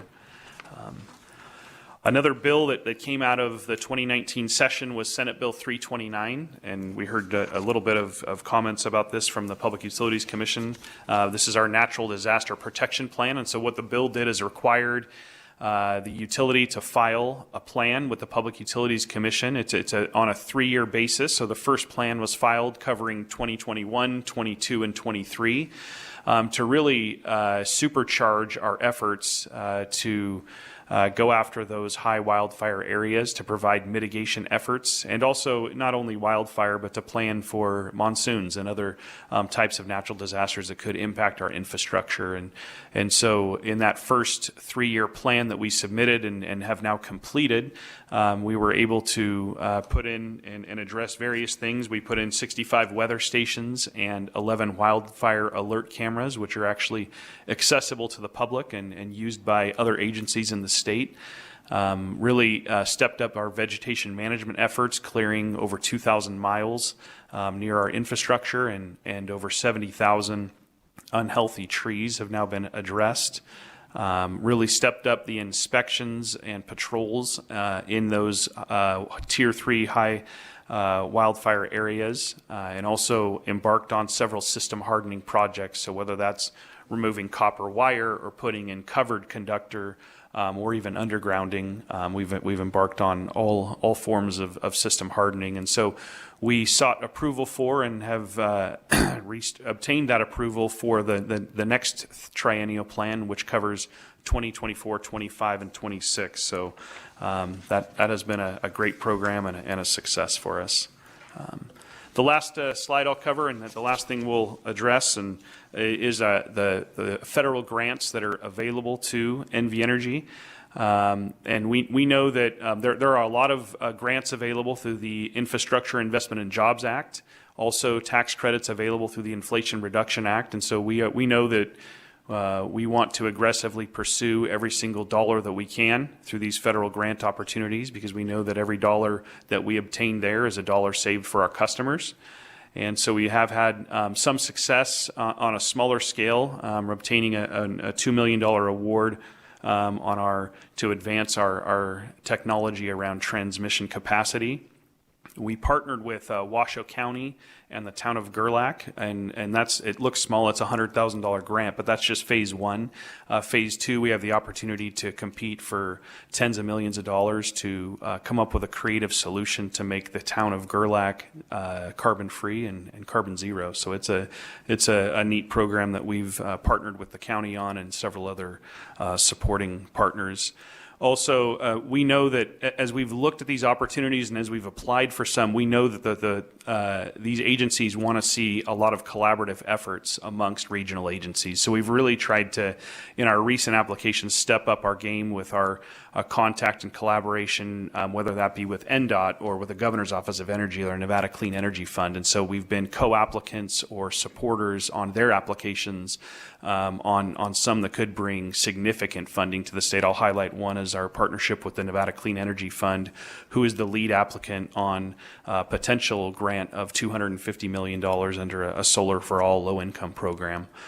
So that's something that we look forward to. Also, we were a key partner on the award of almost $8 million from the EPA on an electric school bus grant. So we are diligently reviewing and reporting out progress to the Public Utilities Commission on the ones we're going after. And we're still awaiting some guidance from the state. There are some block grants that are designated for the state. And so those are guaranteed grants about to the tune of about $10 million for 23 and 24, which we will apply for and hope to receive funding under that as well, that will go to strengthen our grid. So we're going to continue to work with stakeholders on all of those federal funds, as I mentioned. And with that, we'll end our formal presentation. Happy to answer any questions that the committee may have. All right, thank you so much. I do think we have a few questions from committee members. We will start with Vice Chair Watts. Thank you very much, Madam Chair. Thank you all for the presentation. I have a couple of questions, if that's okay. Absolutely. Thank you. First, I wanted to ask a couple of questions about the upcoming IRP that you mentioned. First one is, as you know, we had some legislation, and there were some comments earlier around kind of stakeholder and ratepayer participation in that process. Can you just give an update on what the stakeholder engagement and customer outreach process to get feedback and participate in the upcoming IRP is going to be?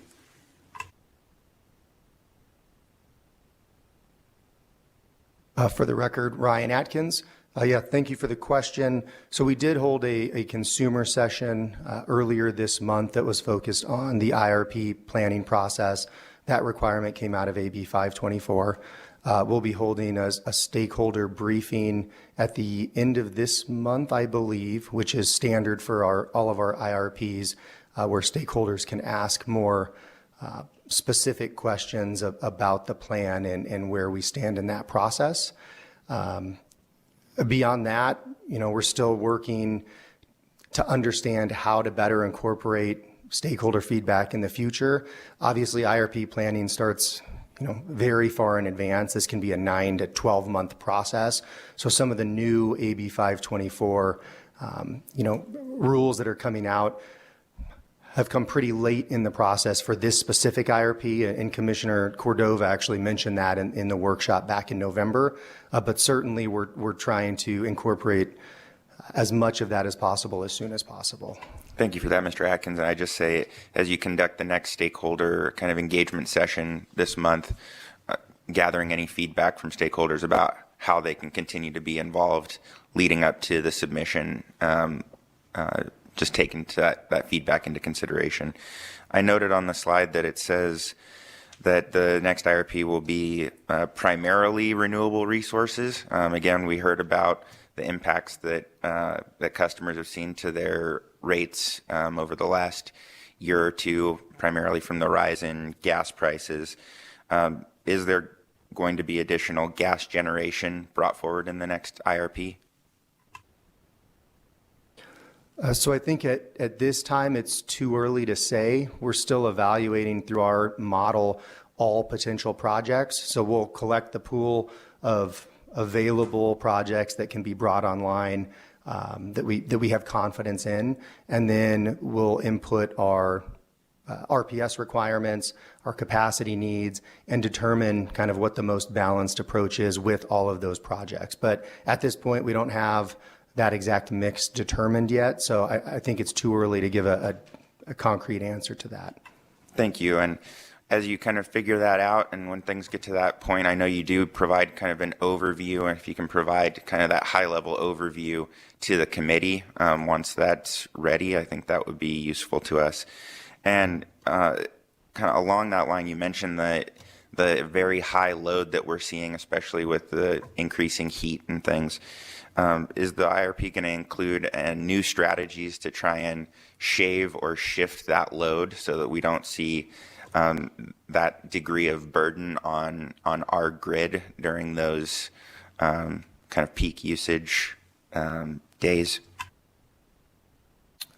For the record, Ryan Atkins. Sorry, I think I forgot to say that last time.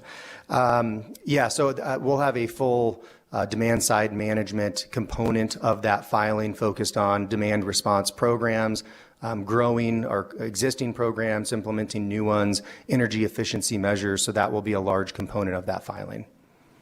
Thank you. And may I have one more, Chair? Thank you. So changing gears over to, you mentioned the federal funding. I appreciate the updates on all of that. Including Solar for All, which, I think one of the key things for that is, as you mentioned, making sure that we get access to the benefits of clean energy to all customers. And I appreciate the included information on the expanded solar access program, which I am very familiar with. It was passed in my first session in the legislature. Appreciate a lot of the progress that's been made, particularly with the low-income customers. And while I see that there has been some growth in some of those other categories, when you look at, kind of the growth trajectory and, where those programs are at the current pace that we're looking at, it could be over a decade before we get that capacity subscribed. We're lagging behind in Northern Nevada for customers, I think, across all those categories. And again, we have a very low percentage of the set-aside capacity for the disadvantaged businesses, nonprofits, and the eligible premises. And, I think there was something like 10 projects. I forget the exact number of projects that were originally kind of discussed and envisioned. And we've got those 3 that you mentioned deployed. So I guess at a high level, what's the plan to try and get that program moving forward so that we're not looking at, I don't think the legislature envisioned that as something that was going to take over a decade to reach its potential. And what's the status of additional community-based resources? Because again, frankly, I don't think the legislature envisioned us having 3 projects for the community-based resources. So if you can tell us kind of what your vision is for that program moving forward. Thank you for the question, Vice Chair Watts. Ryan Bellows for the record. I think to your point, I think we have 3 projects completed, which I think is the minimal requirement statutorily, and certainly we want to be in a higher spot. I think it's proven difficult for us to recruit, frankly, a lot of these government partners who want to have those projects on site and deal with and process all the things that go along with that, as far as easements and construction and all of that. So it's proven, I think, more difficult than we originally thought. The other impediment has been a lot of the structures that have been planned are typically parking structures, which tend to be expensive to build. And so to really drive the benefits and the cost benefits, we think that the key to both accelerating the projects and making them even more affordable is the federal funding. And so that is, we're really trying to supercharge our efforts to target any of the applications that are available to earmark that funding specifically for this program. Thank you. I appreciate that, and I look forward to continuing those conversations to figure out how we can accelerate the deployment of these projects and get those community-based resources in all of our communities so that folks can see them and get the benefits to the customers that were envisioned under the original bill, under the kind of guidelines of the Solar for All program, and also I know workforce development was part of that too. And so we want to get those projects on the ground so that we can create those workforce opportunities across all of our different communities. So thank you for the indulgence, Madam Chair. Assemblyman Carter. Thank you, Chair. I also have a couple questions, if that's okay. Sure. Thank you. My first concern is one that I'm hearing a lot from my constituents, is that we've all heard about how that the fuel-based rising rates of purchase of natural gas and purchase of power on the wholesale market from other areas in the country, especially in July, like we saw there, is what's driving the rates up. And then we see, my constituents see a shift from proposed renewable energy projects that have a stable rate based in them that don't fluctuate a lot, to all of a sudden now we see 2 gas plants being proposed and being approved, and a refit of a legacy plant to move it to natural gas. This seems counterproductive. What forces are driving this shift towards legacy natural gas instead of fostering the move to renewable energy projects? For the record, Ryan Atkins, thank you for the question. I think there's multiple factors in play. So the first gas plant that you referenced, those were some peaking units at our Silverhawk location that were approved in our 4th amendment to our 2021 IRP. I would note in that filing, we did also propose a battery system that was denied by the commission. So we were trying to put forth additional resources that would help the system. The driving force, though, is really reliability. So we've had more than 1,200 megawatts of renewable projects that have been canceled over the past 1 to 2 years. And those are from third-party developers that, for a number of reasons, if they couldn't get panels, couldn't get materials for batteries, couldn't get the land, or simply because of inflationary impacts, it no longer became an economic project for them and they walked away. So we've had a large amount, and just to put that on scale, so our peak load in July is in that low 8,000s number. So over 1,200 megawatts of canceled projects that we had approved and we're moving forward with. That's been a huge driving factor for some of the need of additional natural gas resources. The second gas plant that you referenced, the refuel, I would say, so that's the Valmy location in northern Nevada. It's the company's final coal plant. So we are committed to getting out of coal by the end of 2025, which is well ahead of a lot of states around us. The refuel to natural gas was by far the cheapest option for customers. But in that same filing, we put forth a 400 megawatt solar and 400 megawatt battery project along with that. Again, to try to bring forth a balanced approach of renewables, and reliability and low cost for customers. So it is a number of factors, and again, the upcoming filing will be the majority of resources. Again, I can't give an exact number. Will be renewable based. And a follow-up on that one is, so what I heard there is that we've got an issue with investors/developers backing out of projects that they're already contracted for. Has it been explored to be able to take that variable out of the mix to where we can, if we have 3 projects like you just explained that we're counting on, to be able to make it more certain that those projects get built rather than at the whim of a developer canceled?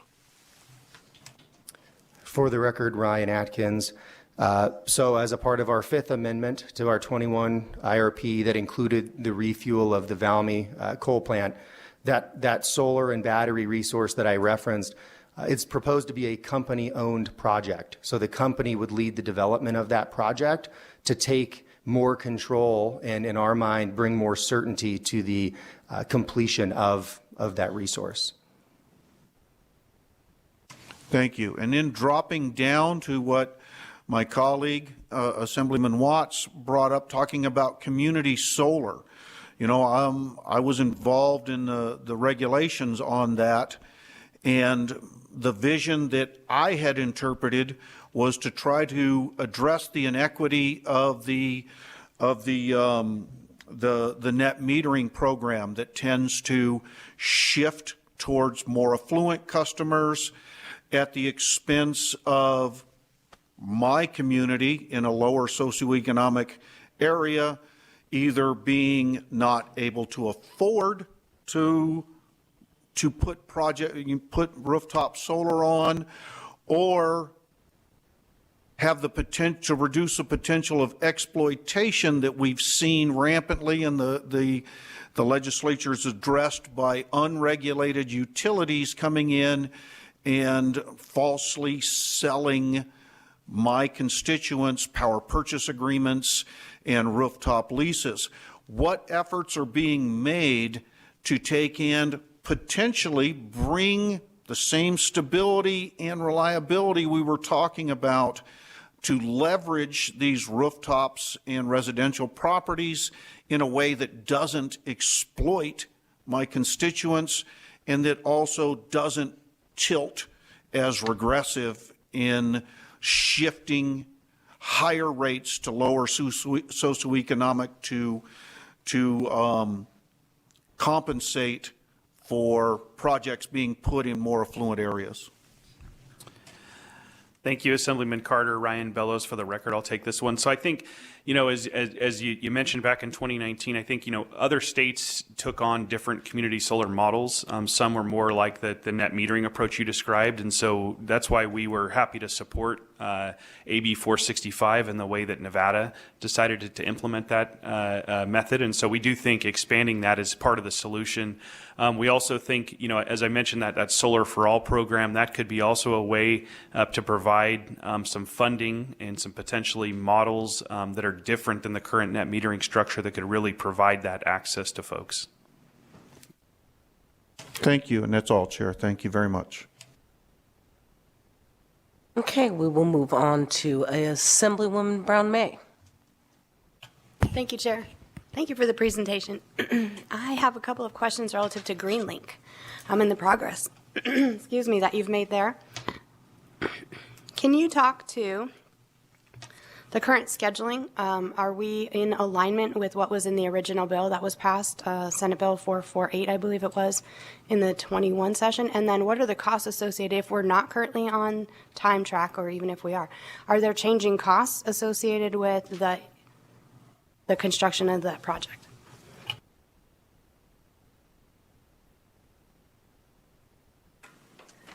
Good morning, Janet Wells for the record. Thank you for the question.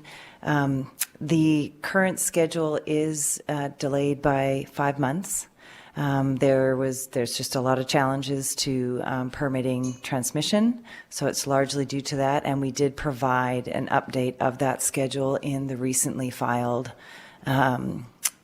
integrated resource plan, the Fifth Amendment to that. There have been some upward pressure on the costs as well.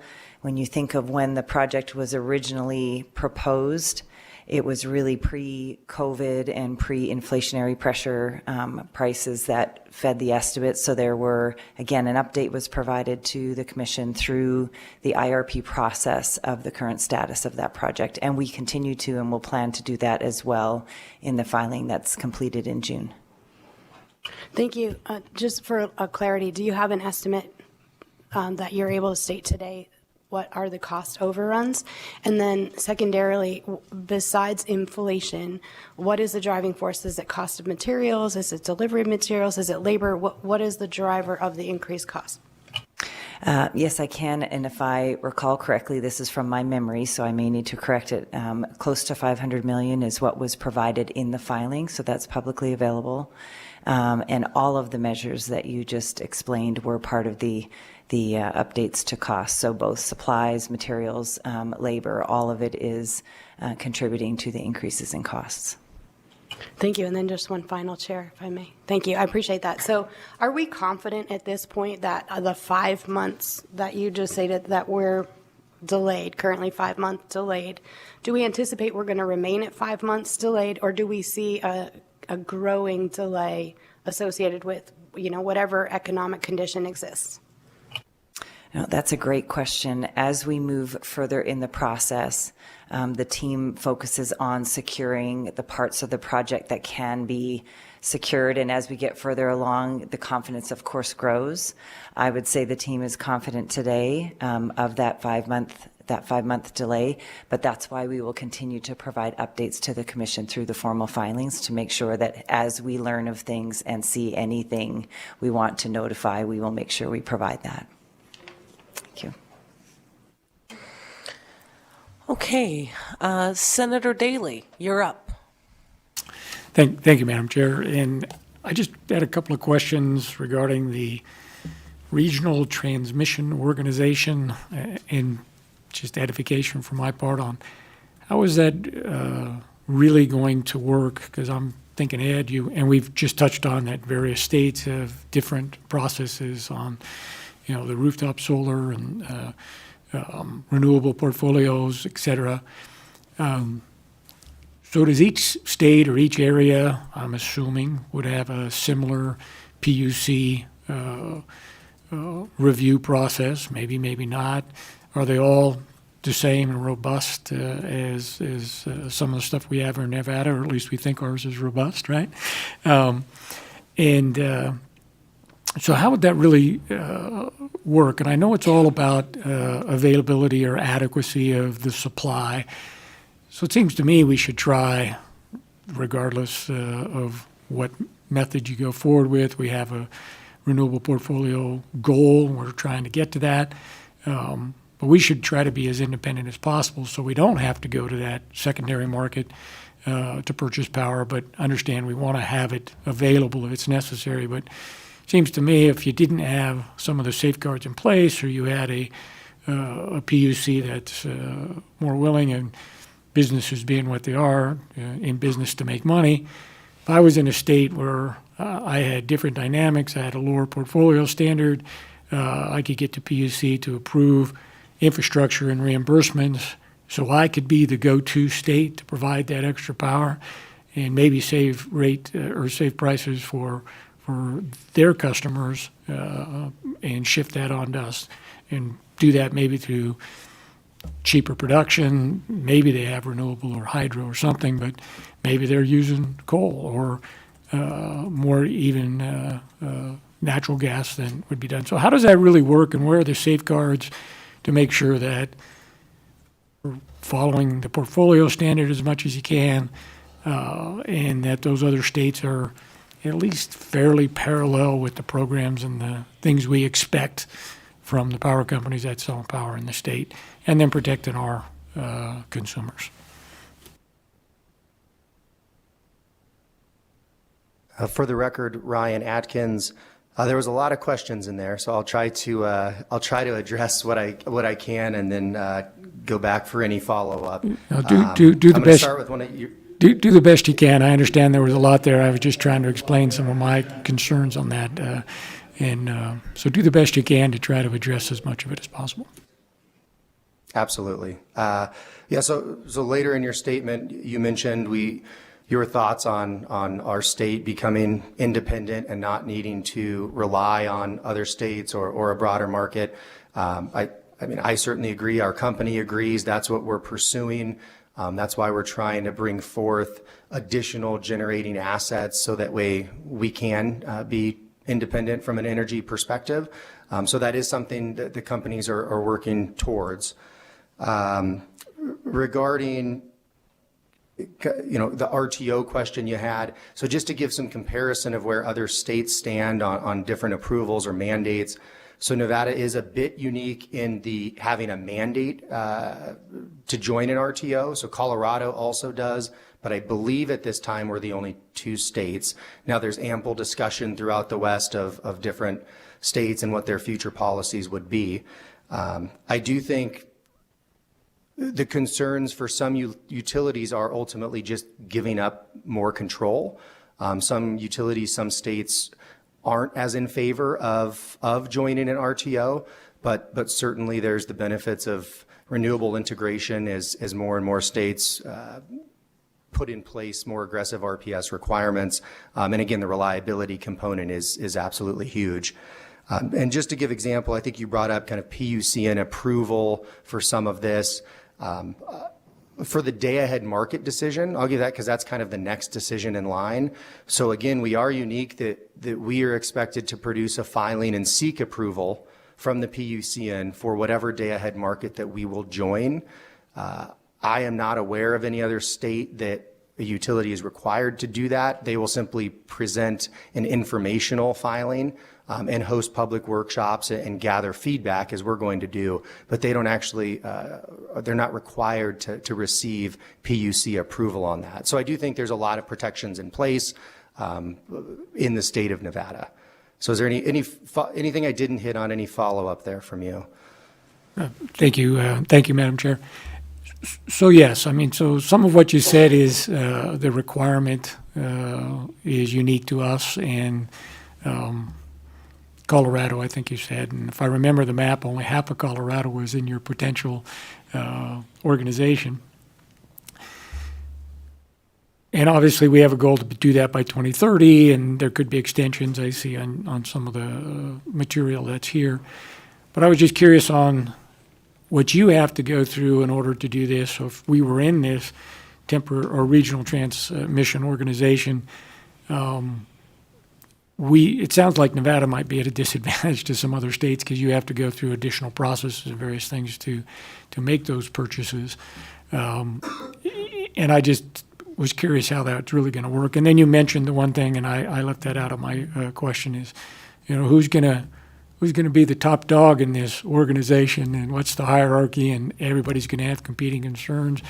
Are there other regional transmission organizations in the country? How have they worked? How have they been structured?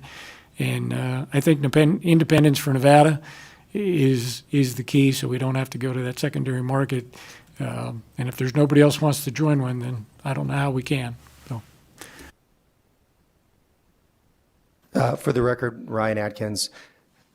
Yeah, those are all good questions. And I think for me, because the RTO the discussions are still so much in their infancy, I think bringing it back to the day-ahead market discussion is really relevant. So to your point of asking who the top dog is, how is that going to work? So for our day-ahead market decision, we're working with the California ISO and the Southwest Power Pool, so looking both directions geographically, east and west, at different options to run the market. What does that design look like? What does the governance look like to ensure that Nevada has a fair say in the rules that are implemented? So a lot of the same work that's going into these day-ahead markets, this design, will have to go into an ultimate RTO decision. But again, there's just The vast majority of other entities in the West are only interested in that day-ahead market decision now. And so that's really where the focus is lying, to get that decision made, to get that designed correctly, and then working with other entities to build the support for a broader RTO footprint, and then focus in on what that's going to look like. And thank you. I don't really have any other questions on that. I just wanted to try to start to understand where we're at. Forge ahead on independence for Nevada. Okay, do we have any questions from our members online? All right. Not seeing any, we'll go ahead and move to Southwest Gas, and we'll invite you back up after Southwest Gas. We'll have both utilities to discuss utility rate increases. Okay, thank you so much. Let's move on to agenda item 6, which is an overview of Southwest Gas, including updates on programs and plans. We have Mr. Scott Leadham and Mr. Christopher Brown from Southwest Gas. Good morning still. Go ahead and begin your presentation whenever you're ready.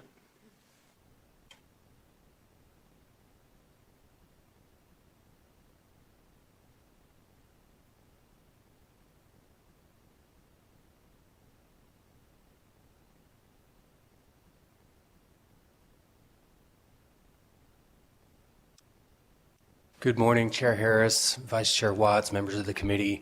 My name is Scott Leadham, Director of Public Affairs for Southwest Gas.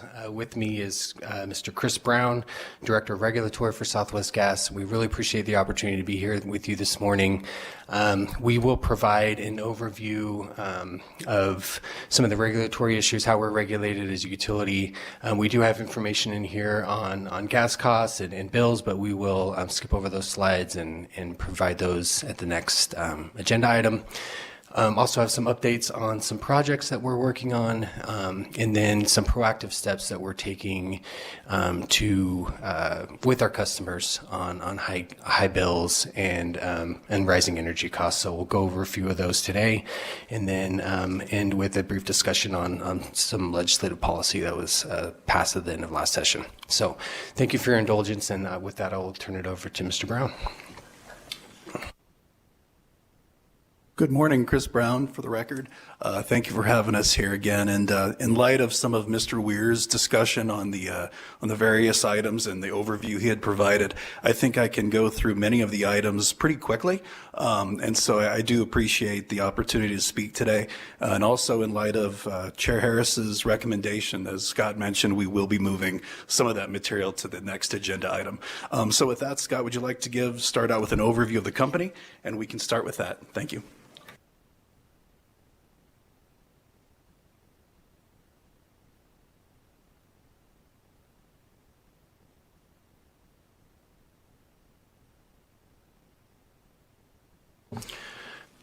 Thank you, and sorry I forgot I was taking the first slide. That would have been a little less clunky. Sorry about that. Scott Leadham for the record. Southwest Gas is a natural gas LDC, a local distribution company.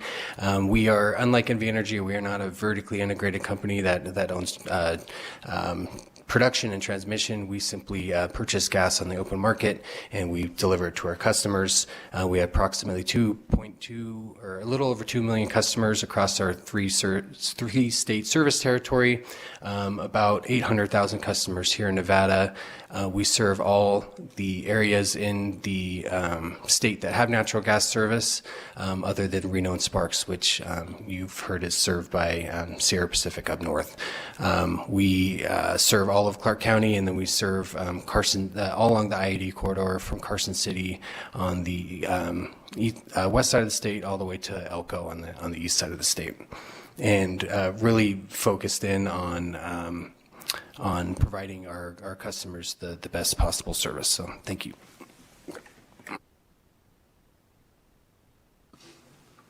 Chris Brown again for the record. So just to highlight some of the things that our company focuses on and some of the items that we've been able to accomplish. So in terms of recognition, we have had our customers, notwithstanding some of the recent gas costs and bill related items, we have received very good satisfaction ratings from our customers.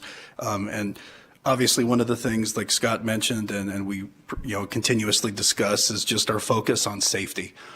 So in terms of safety and different things we're doing from a pipeline safety perspective, as many of you may be aware, there was a recent initiative here in Nevada to do annual leak survey, which was supported by our company and the PUCN regulatory staff. And we did implement that and had a successful first year in which we were able to accomplish that. So in turn, you can see some of the information here with respect to responding of call times as well as replacement of early vintage plastic pipe. So with that, I'll kind of quickly go through this. Again, I think from a rate-making perspective, we can talk a lot about this from the high bill discussion. But I believe Mr. Weir did talk quite a bit about this, but just from a regulated utility perspective, I think kind of going through the different areas and kind of talking from left to right on this slide. But initially, in order for us to offer service, we would first we would seek to get access or exclusive access so that we could provide that service to people. And through that, we would then have the obligation to serve customers within that service territory through which we would ultimately be approved to provide service for. In the event we do get a customer who's outside that service territory, if we were to pursue that, then ultimately we would have to make a filing through an application and seek to expand that service territory. As previously discussed by Mr. Weir and Ms. Mullen, in terms of the regulatory construct and basic framework, utilities obviously have to file applications to make adjustments to our rates, including profits and things of that nature through the various types of filings, which I'll kind of get briefly into. And then again, as far as any reasonable profit, we're allowed but not guaranteed. So from that perspective, I'll talk a little bit about the different filings that these different areas are more subject of. So the first category in terms of cost recovery categories and filings, the one on the left, I think many of us have already heard this morning with respect to gas costs, so we'll save that one. But that is filed quarterly, and we can get into the details of that for agenda item 7. But with respect to surcharges, these are updated on an annual basis through our annual rate application. And through that, what you're attempting to really do is more align revenues with previously authorized programs, whether it be conservation energy efficiency rates, decoupling rates, things of that nature. So that can go up, that can go down, depending on the nature of how the revenues are aligning with those programs. Southwest Gas recently filed its 2023 ARA in the middle of November, and we were actually looking to decrease rates for this upcoming year. So those rates would take effect in July of 2024. And then lastly, cost of service. Mr. Weir did discuss the general rate case proceeding, but I will kind of give a high-level overview of that side of the application process as well. We can leave this slide as well as the next slide for the discussion on the high bills because when it comes to the overall side of the bill increases, it's primarily driven by gas costs. And I think we've heard that throughout the morning, so I can save that. But just to kind of highlight again the annual rate adjustment application, I mentioned the various items that we're seeking to approval to adjust in terms of the rates. But essentially it really is to align those previously approved programs with the revenues. In addition to that, we are also making adjustments, if needed, to the infrastructure expansion rates. And I can talk a little bit about those, the two programs or the two projects that we have already approved and pursued. In terms of the cost of service, this is a little bit more of the information that Mr. Weir had discussed earlier, so I don't think I need to get too into the weeds on this. But again, through a general rate case process, we would be filing and seeking authority to change our cost of service or base rates. And there are primarily 4 categories or elements of those filings, whether it be the cost of capital, And that's obviously looking to see what we would be authorized to receive in terms of our return on debt and equity. Depreciation, which again relates to the assets, what life are we looking at in terms of what we're looking to recover for the cost of those assets over a specific life. The revenue requirement, which is the amount that it's necessary to cover the utility's costs and operate the utility in a safe and efficient manner. And then also the cost of service and rate design. And really what you're doing there, as previously discussed, is how those costs are ultimately allocated to the various rate categories or rate schedules. But down at the bottom, it does provide kind of an overview, if you will, of the process. As Mr. Weir mentioned, it is a 210-day application process. There is an extensive process for discovery through data requests and information where we do provide to the various interveners, including PUCN staff as well as the BCP. And then also there are the public hearing process where there is the ability for various people from the public to voice their concerns. Decoupling, I think I can speak to this one a little bit more from the rate-making side when we do get into that for the next agenda item as well.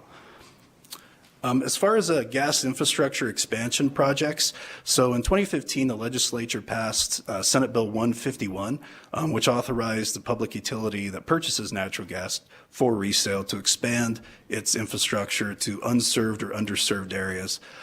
So many of you are probably familiar with that particular Senate bill, obviously, but Southwest Gas has filed applications and did receive approval to pursue 2 such projects, one of which is in southern Nevada. So in May 2018, we did get approval to expand our service territory to Mesquite. And then in December 2019, we did get approval in northern Nevada to expand service to the Spring Creek area.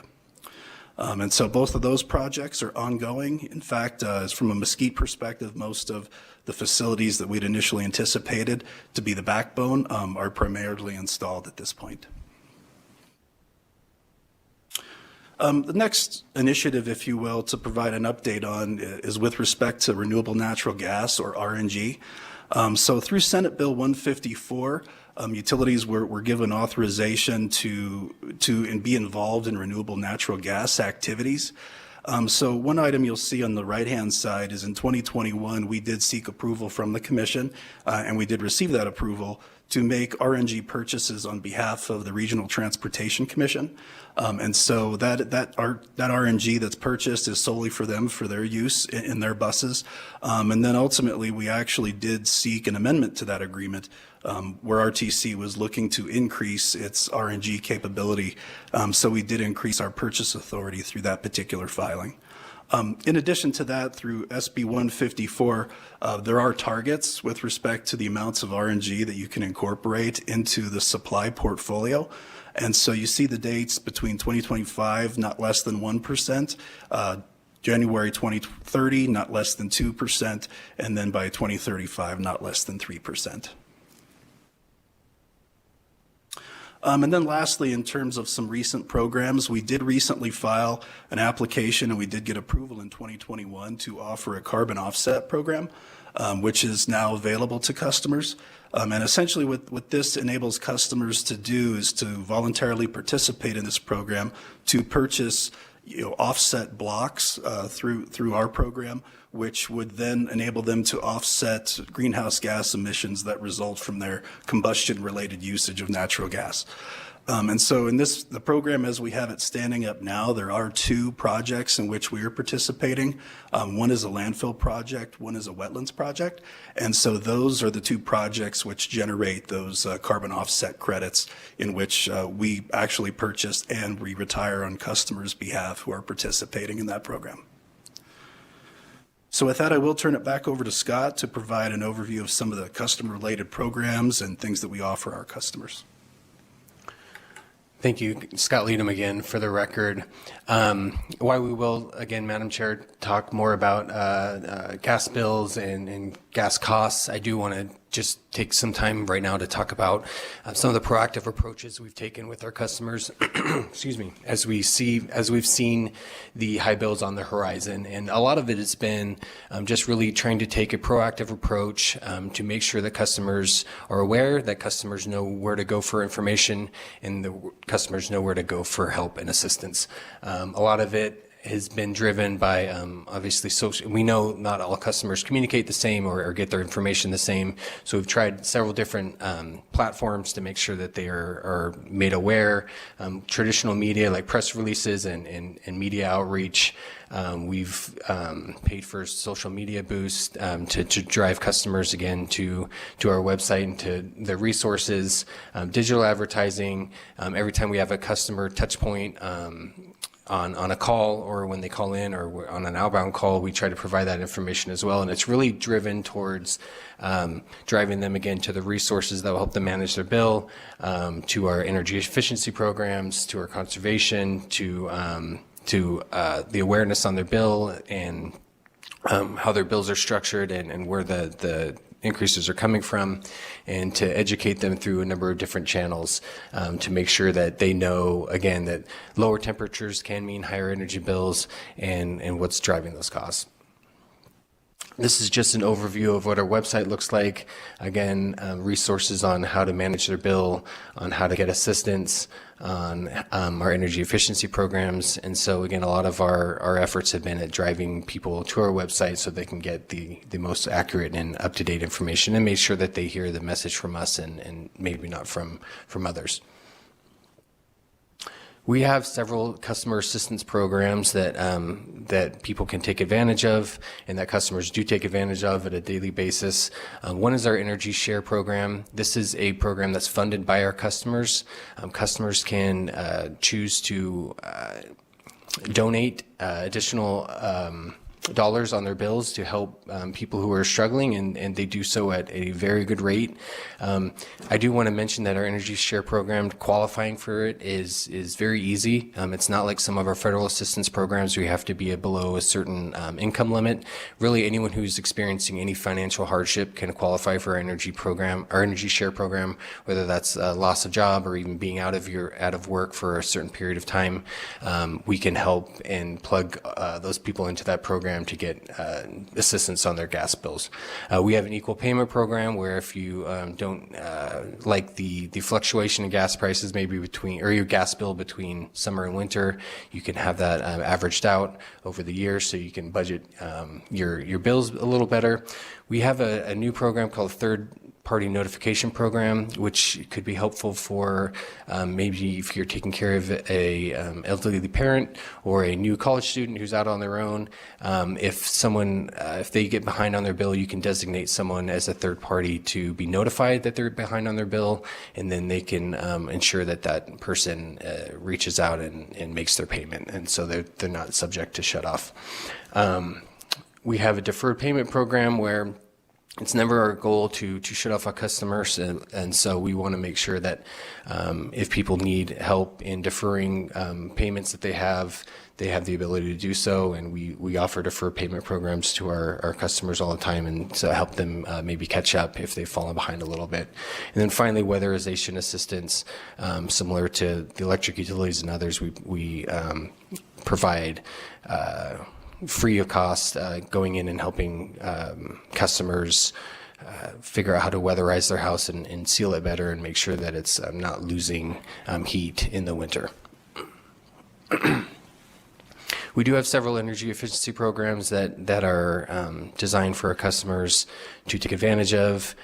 We have less than we'd like, obviously, but in the next slide I'll talk about how we're trying to improve those programs. But really, every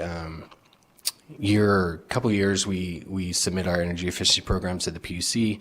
They use a cost test to see if those programs reduce energy usage, and if they do, we can offer them to customers. Right now, we have a tankless water heater program and some others that customers can take advantage of to help use their gas appliances more efficiently and help lower their bills.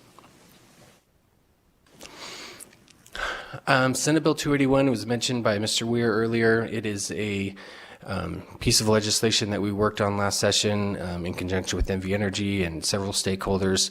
It, for the first time, puts us in a planning process similar to the IRP that the electric utilities go through. And every 3 years, we're required to submit a plan with our major investments that include some of the things you heard of today, RNG or hydrogen projects, natural gas expansion projects, pipeline replacement projects. Any major expenditure will be submitted as part of this 3-year plan to the PUC.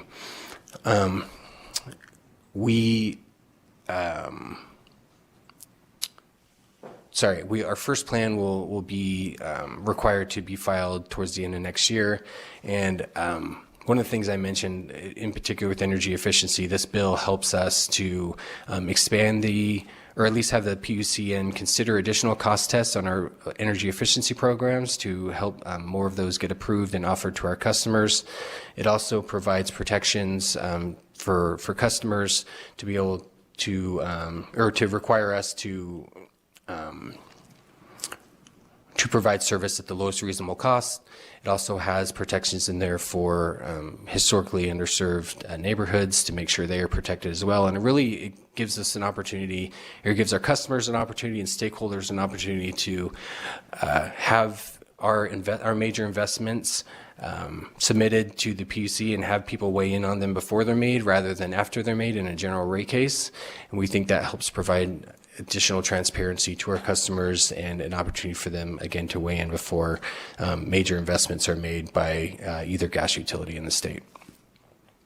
And finally, with your indulgence, our commitments don't stop at our customers. We're also very committed to making sure our communities are better, and very proud of our employees who participate in their employee giving program. About approximately 80% of our employees give directly to nonprofits through their paychecks, and are very proud of that. Also, at our employee giving program, employee volunteer program, over 3,500 hours last year were spent on sustainability, environmental, and beautification projects, primarily tree planting projects throughout our service territory.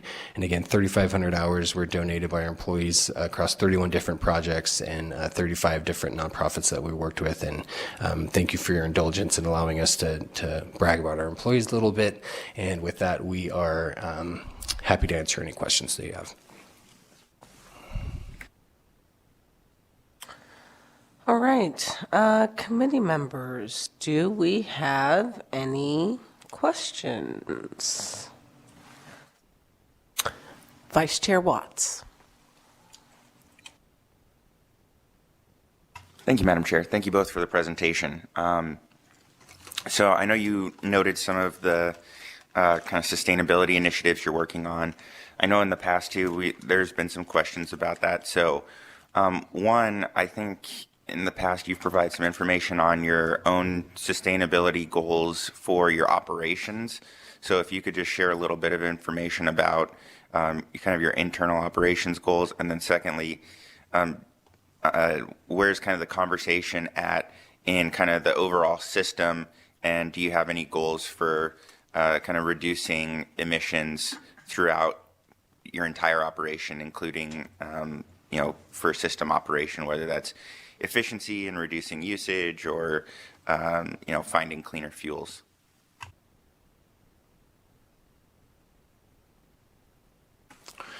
Thank you for the question, Vice Chair Watts.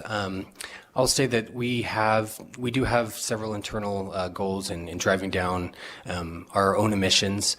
We had a goal to reduce our own company's GHG footprint by 25% by 2030, I believe.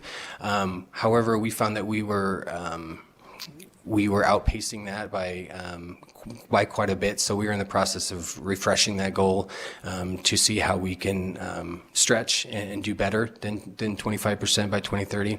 And then to answer your other question, we are continuing to invest in projects that take the natural gas system the emissions that are created by it and continue to reduce them. Renewable natural gas is one of those. Obviously, we have several projects that are in the process right now that once done, once completed, they will reduce emissions from the displacement of traditional natural gas sources and then converting those to renewable natural gas sources. We're also continuing a study that we have ongoing with UNLV right now on incorporating hydrogen into our system. We have a study that is aimed at figuring out how much hydrogen we can blend into our system without having a negative impact on end uses. And that study is ongoing with not only them, but with ASU as well. And once completed, we will be looking at other phases, not only that study, but looking at how to incorporate those hydrogen resources into our system. Where can we get them from? Where can we source them? And how can we get them into our system without having, like I said, negative impacts or any impacts on end-use appliances on the back end of that. Thank you very much for that. And do you see yourself maybe coming out of some of that additional research, setting some system-wide goals for emissions reductions at some point? Scott Leadham, for the record, absolutely, Assemblyman Watts. I think that's something that we talk about often, and we just want to make sure that when we do establish those goals that they're achievable, measurable, attainable, and that we're not throwing out goals that are kind of pie in the sky and they don't have any real plans on how to achieve them. So, thank you, Madam Chair.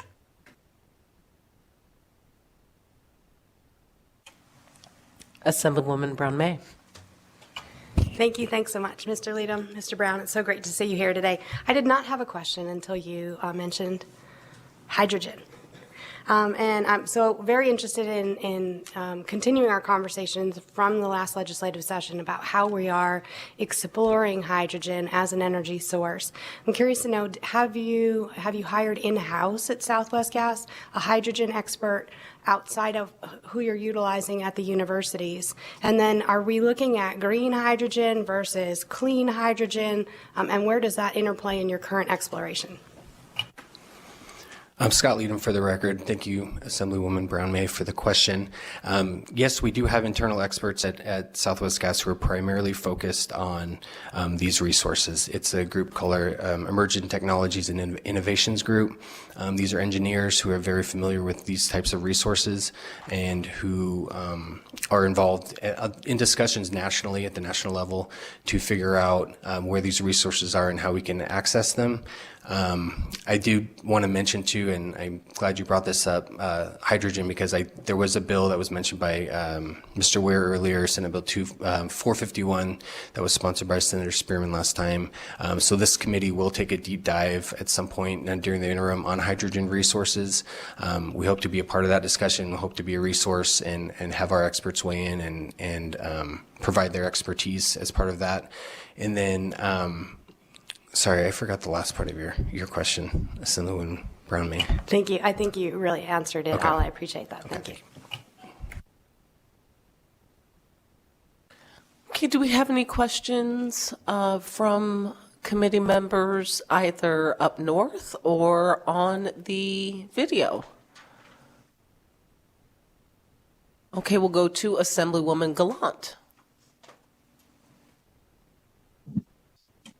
Thank you. Mr. Brown, you had made a statement that the rates are primarily driven by gas costs.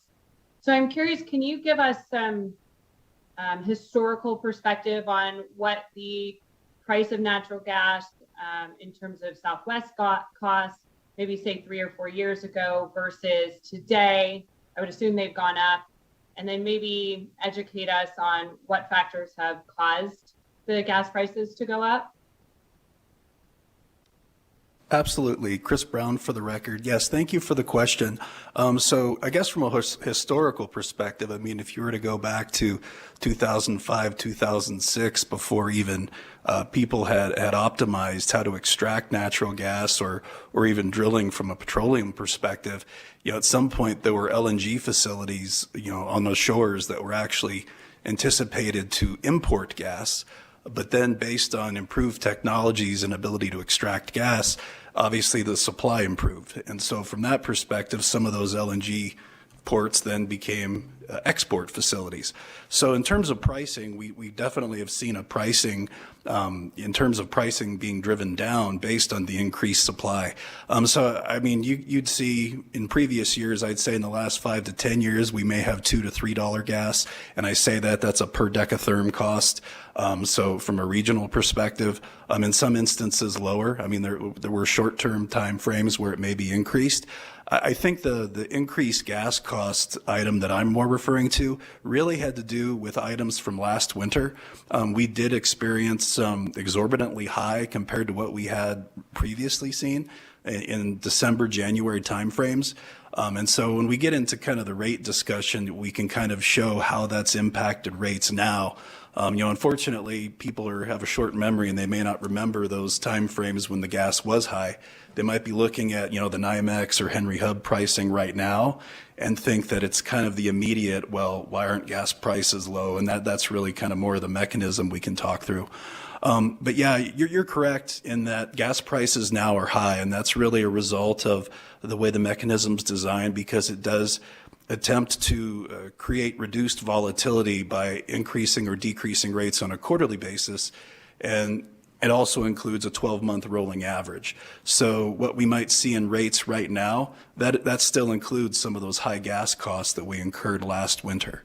Now, just to maybe get into some of the reasoning for that, I think there were a few reasons that actually caused some of that increased gas cost. Obviously, a lot of them are outside of our control, but some of that could be related to, obviously the war scenario where that created export-related or import-related issues with respect to gas. There were also some regional weather issues. You had pipeline maintenance-related issues. So there were a few things going on last winter that did put upwards pressure on gas. Thank you.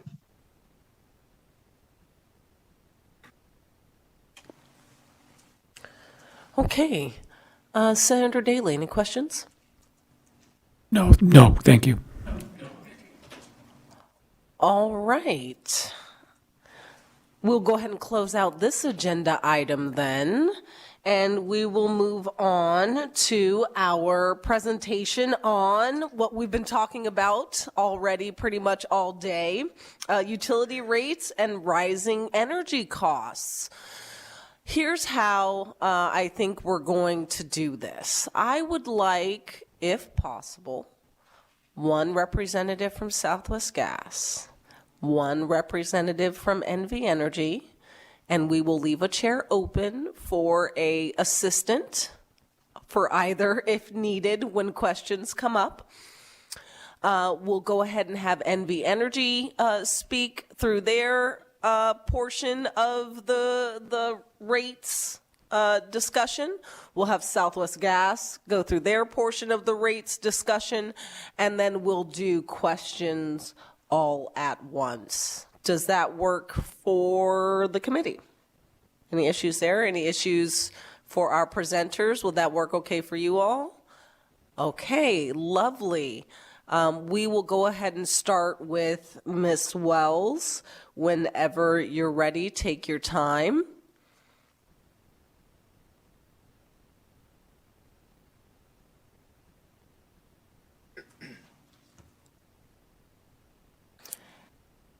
And this will be an opportunity for both utilities, as I mentioned earlier. Please go into as much depth as you'd like.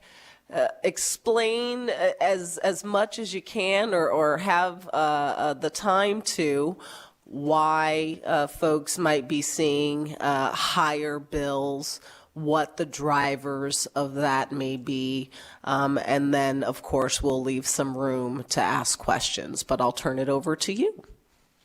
Thank you, Chair Harris. It's not often you're invited to go into deep depth into rates, but again, thank you for the opportunity to be in front of the committee today. Did want to kind of return to hit some of the high points. I won't revisit the things I discussed, but happy to answer questions that arose from our earlier discussion.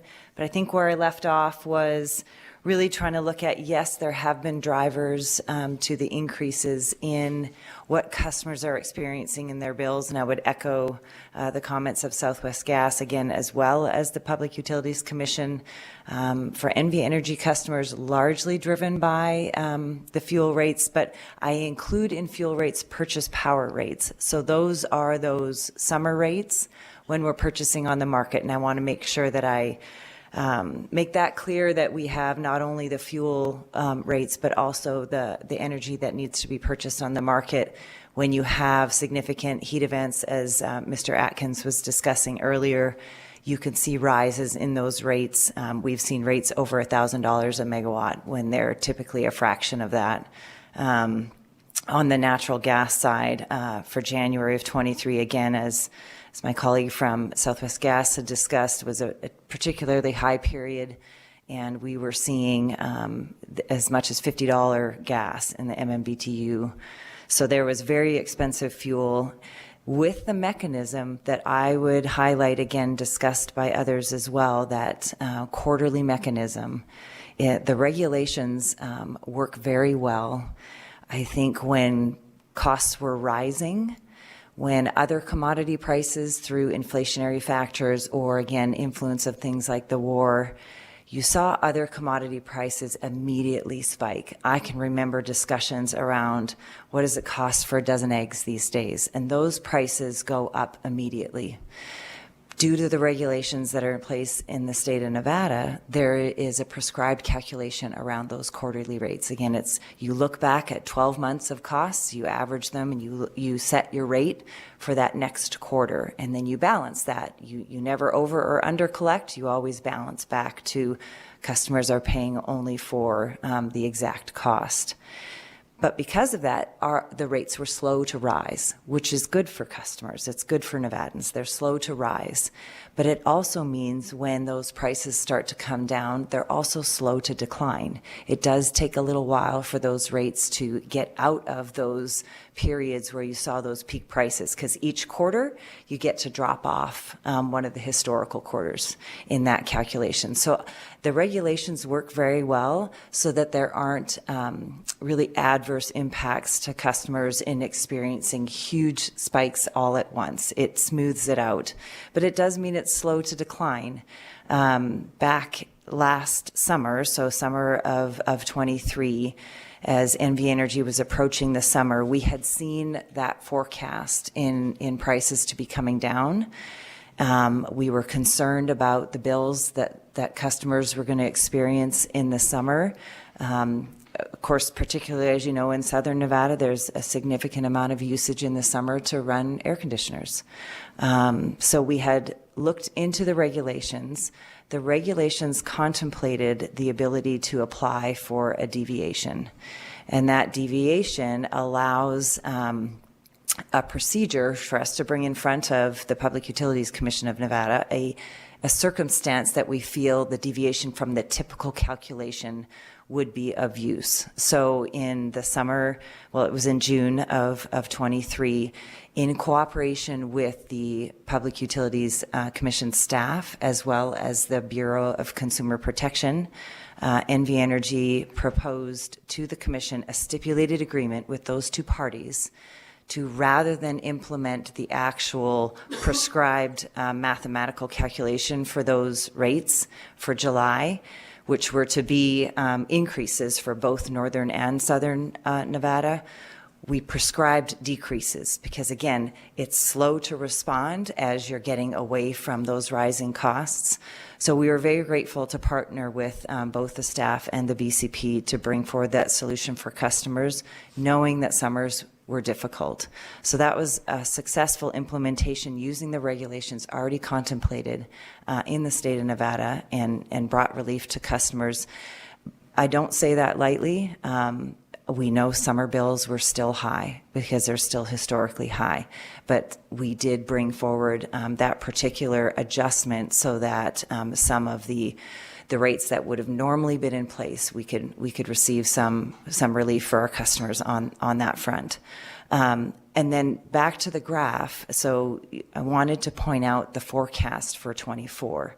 23 really is, if you're looking at historically, and then for the very near future, where we're anticipating fuel and purchase power rates to go, we see the 2024 all-in rates, as I talked about earlier, because it's the bills that really impact our customers. So putting all the rates together, 2024 effective rates are going to be back to the levels that they were at in 2022. And in those years, we are typically below the national average. So in terms of trying to bring value to our customers, we are seeing that with those declines in fuel rates, and again, with that process that was allowed through the regulations in the state of Nevada for us to deviate from that calculation, we are seeing 2024 as forecasted to be back down to where 2022 rates were. And I would note that that includes both of the general rate cases, at least for NV Energy, that have been put in place. So that decade-long period where we had not changed those base rates, which are more the investments, the operations and maintenance, those costs, both of those increases are included in this calculation. So the Sierra rate case that was completed in 2022, and then the Nevada Power one in 2023. So again, we're coming back down to the levels of 2022, and we hope that that's going to provide, some relief for our customers as they experience that. I think maybe I'll conclude there and see if there's any questions or if we want to go into any further detail. No questions yet, so we'll move on to Southwest Gas.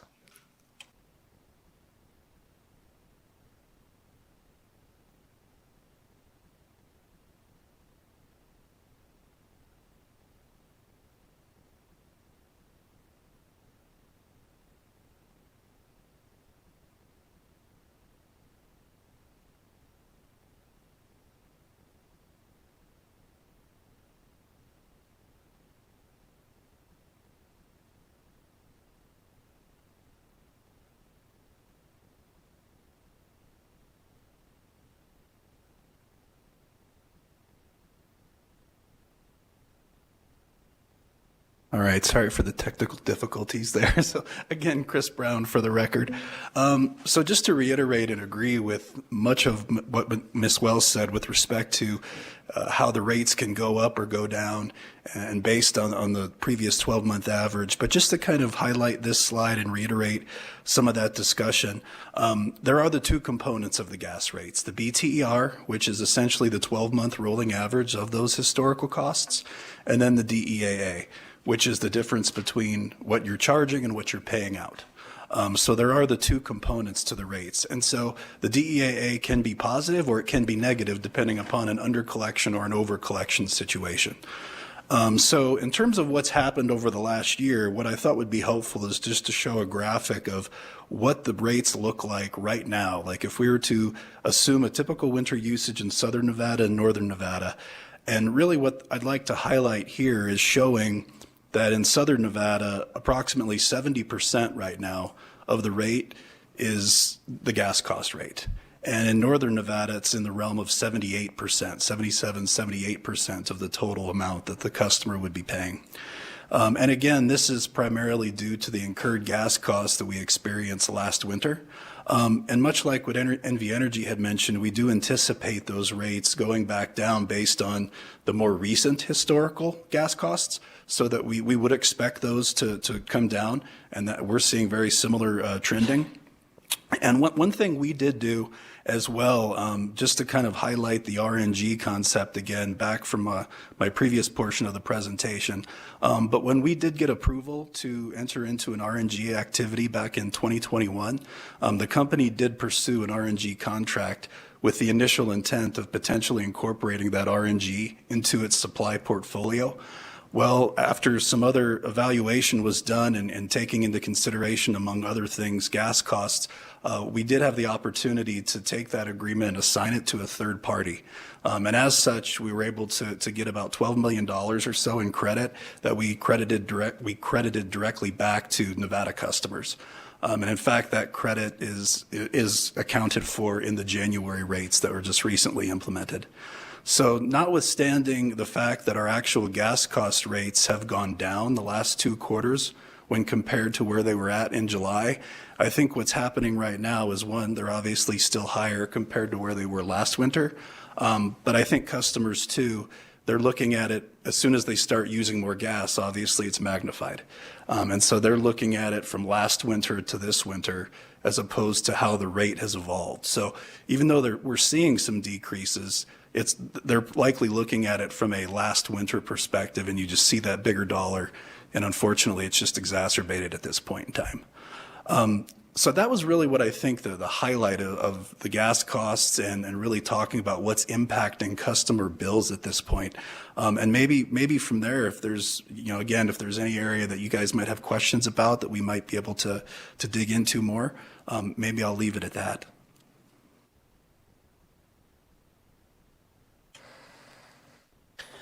Okay, committee members.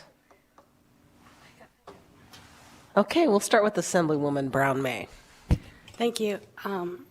Not to pick on Southwest Gas, but I have to tell you, my neighbors are really upset.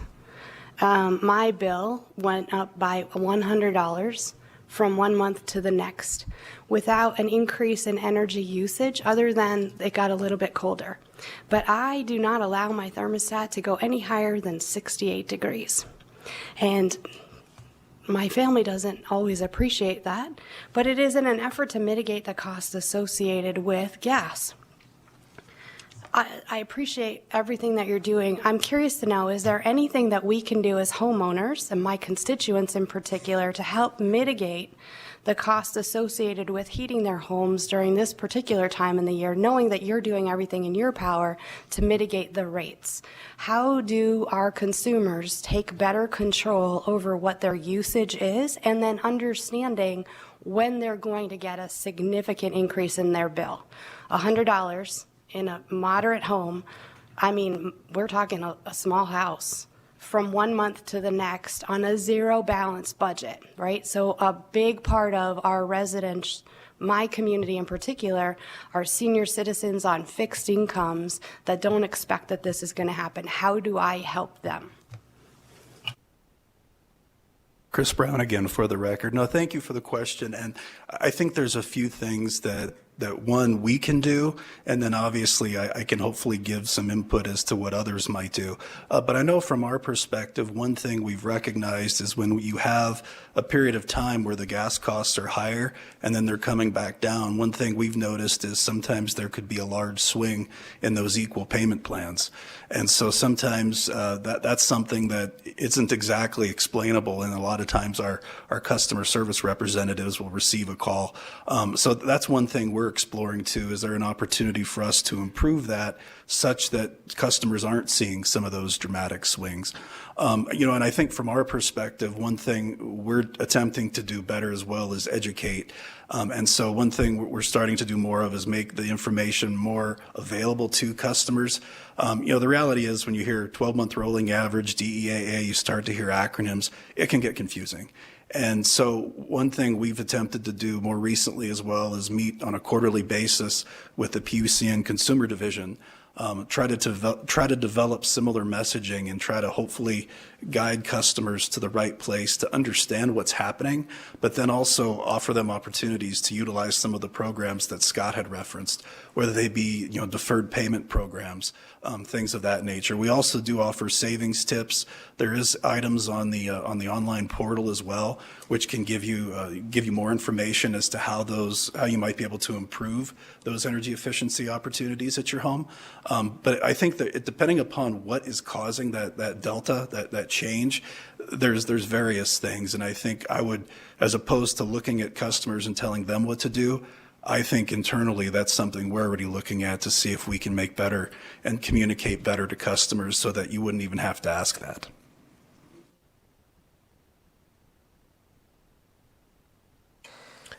Okay, Assemblyman Watts. Thank you, Madam Chair. So I appreciate all the information. I think you kind of noted in your last comments, it's helpful for us to understand some of the nuances in this, but it's easy for folks to get lost. And I think the high line is that, again, increased prices of gas pushed rates up. And we're seeing that come down, but there's a lot of different accounting mechanisms and things designed to try and limit the immediate shock that also are making it slower to kind of get back to baseline. So can you take out your crystal ball and help simplify it even more and give us your best guess of when are we going to get back to essentially baseline? When is that spike that we saw, when is that going to be smoothed out and customers can see something similar to what they saw before the increases?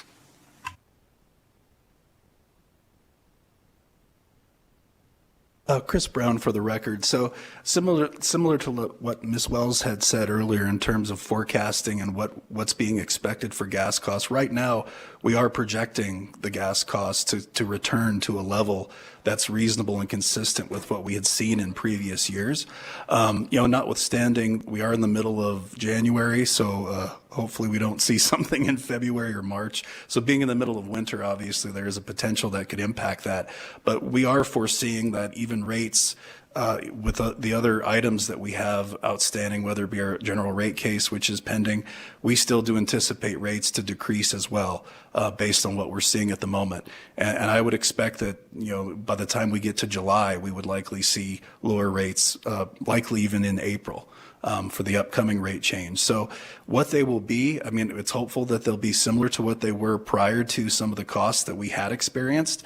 But obviously it's pending outside factors that can contribute to things outside of our control. But I would like to reiterate, much like what Ms. Wells said, as well as others, is that the mechanism itself, it does work and it does help protect customers in the sense that if we were to do it more in a fashion where we're doing it right away, the impact to customers could be tremendous. It is over time where we are, essentially the other piece that we're trying to educate people on as well is that we're recovering costs that we've already incurred. So we're not proactively making those rates high. We've already incurred those costs to purchase those supplies for customers. We're simply just trying to recuperate those costs with no profit to the company. And I think that's always a piece that's difficult because the lag, so they see a lag and you see what rates are doing right now. Well, that's not necessarily what's in the rate. And so that's where it gets a little bit complex. But hopefully that answers your question without making it more complex. But I'll let Ms. Wells respond as well. Just wanted to add a little bit more. Again, I think some of the key comes from how we communicate with customers. I think the rising costs came slowly at each quarter, and now it has been since July. Every single quarter, there's been a decline in that part of the rate. We sent out a communication recently to customers, particularly our north customers, because of it being the heating season. While for 4 quarters, the July, the fall, or 3 quarters, in the January quarter, we had seen the fuel rates come down, we still wanted customers to be aware that historically that January actual rate, so what you're going to see and experience through your bill, is still higher than what it was historically. So as you go to heat your home, please know that the rates overall are still at a level that if you use the same gas or energy as you used last January, your bill is still going to be slightly higher.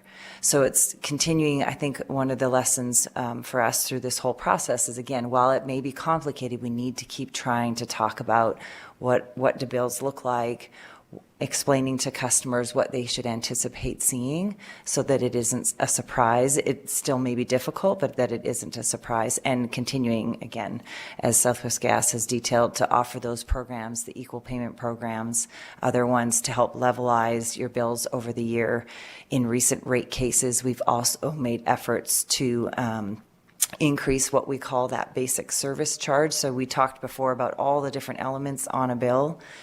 That helps levelize bills over the year because there are much of the costs that are experienced to provide power are fixed in nature. There's numerous facilities that the cost of that facility to provide energy to that customer doesn't change depending on how much energy they use. Your meter is a great example. A meter cost is the same for someone who uses 10 times as much energy as their neighbor, for example. So the more of those that we capture in a way that's equal across the year, then there isn't that influence of, as the fuel rates change, their bill isn't changing concurrently. So those are some of the other efforts that we can continue to make, but I do believe communication is going to continue to be key.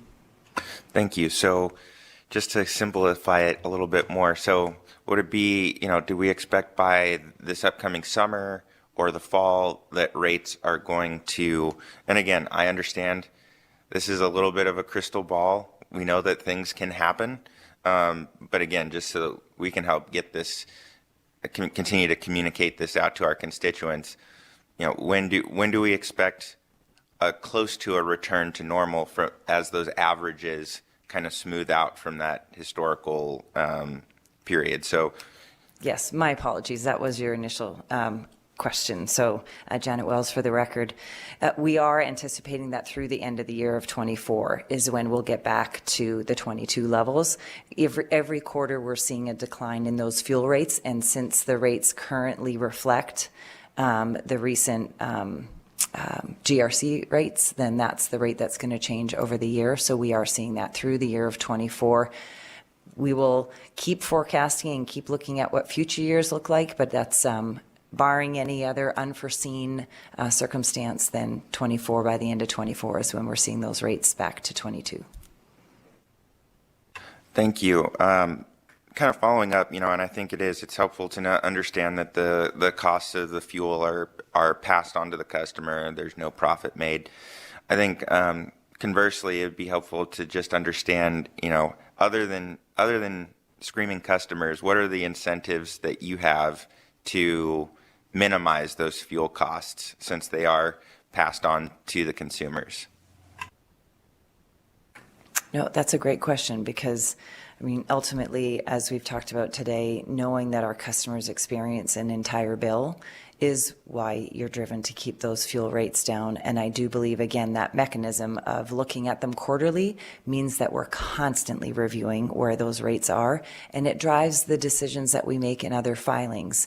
As we've talked about today, and Mr. Atkins discussed earlier, diversifying our supply portfolio so that you have, again, anytime anybody thinks of the word diversification, when you diversify, you typically can create hedges against any extreme situations one way or the other. So diversifying and bringing on renewables so we protect a little bit against the fuel prices, but also diversifying in decreasing our market exposure, decreasing that market exposure and having more control over internal Nevada assets is also going to help us hedge against prices that we can't control, because both of those are prices we don't have control over, both the power market as well as the natural gas market. So I think those are the incentives to really keep those rates in line for our customers. And then Mr. Weir, I think at the Public Utilities Commission did talk about that return on equity, and I think that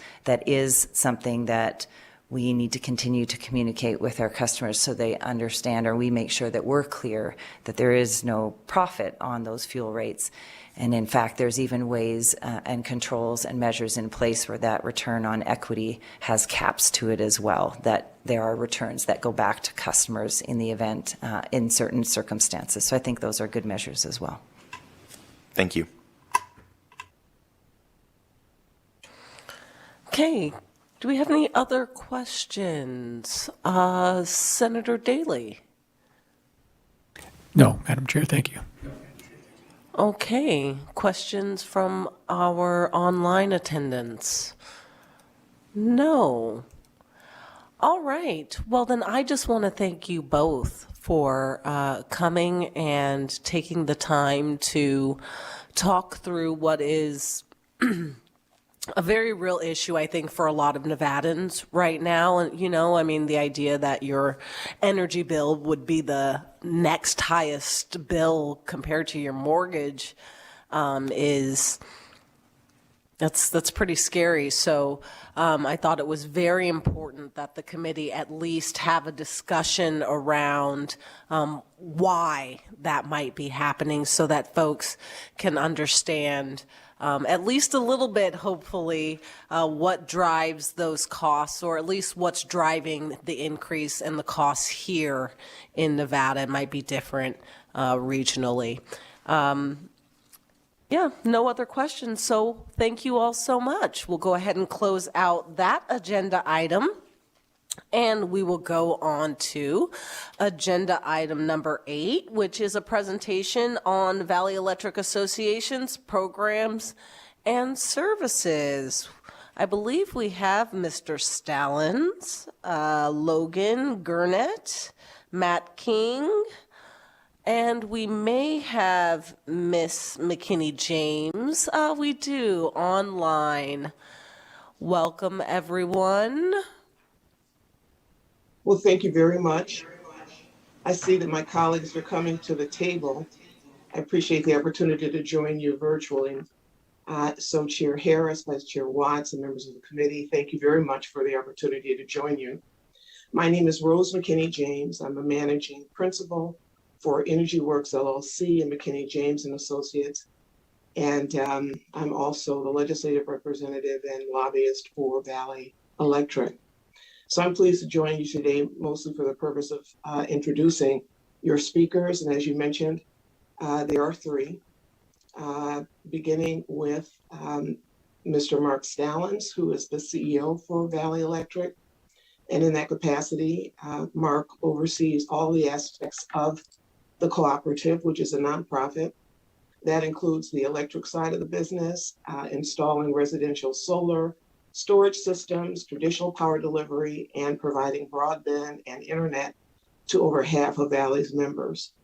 You'll note that Mr. Stallings has extensive experience as a chief executive. Prior to joining Valley, Mark is a former CEO at Egyptian Electric in Southern Illinois, and most recently served as CEO for Owen Electric in Northern Kentucky from 2009 until 2020 when he came to Nevada. The next speaker will be Mr. Matt King, who is the Vice President of Member and Managed Services for Valley Electric. Matt oversees multiple departments, including member services, both for electric and broadband, the Network Operations Center, installation and construction for broadband, and Valley Electric's economic development team. Matt's career has primarily been focused in the telecommunications arena, having worked at both AT&T, which, as you know, is an investor-owned communications utility, and also in the private sector as a small business owner and contractor. And then finally, you'll hear from Logan Gurnett. Logan is the Vice President of Engineering, Operations, and Power Supply for Valley. He oversees all aspects of engineering, electric operations for Valley, as well as Valley's interaction in regional markets, generation, and transmission development. Prior to coming to Valley, Logan worked at both Arizona Public Service Company, which is an investor-owned utility, and Arizona Generation and Transmission Cooperative, a generation and transmission cooperative where he's held various positions in power operations, finance, regulatory affairs, and strategic generation planning. So with that, thank you for the opportunity to join you. I'll be stepping back and allowing them to move forward with their presentations. And Mark, I'll turn it over to you.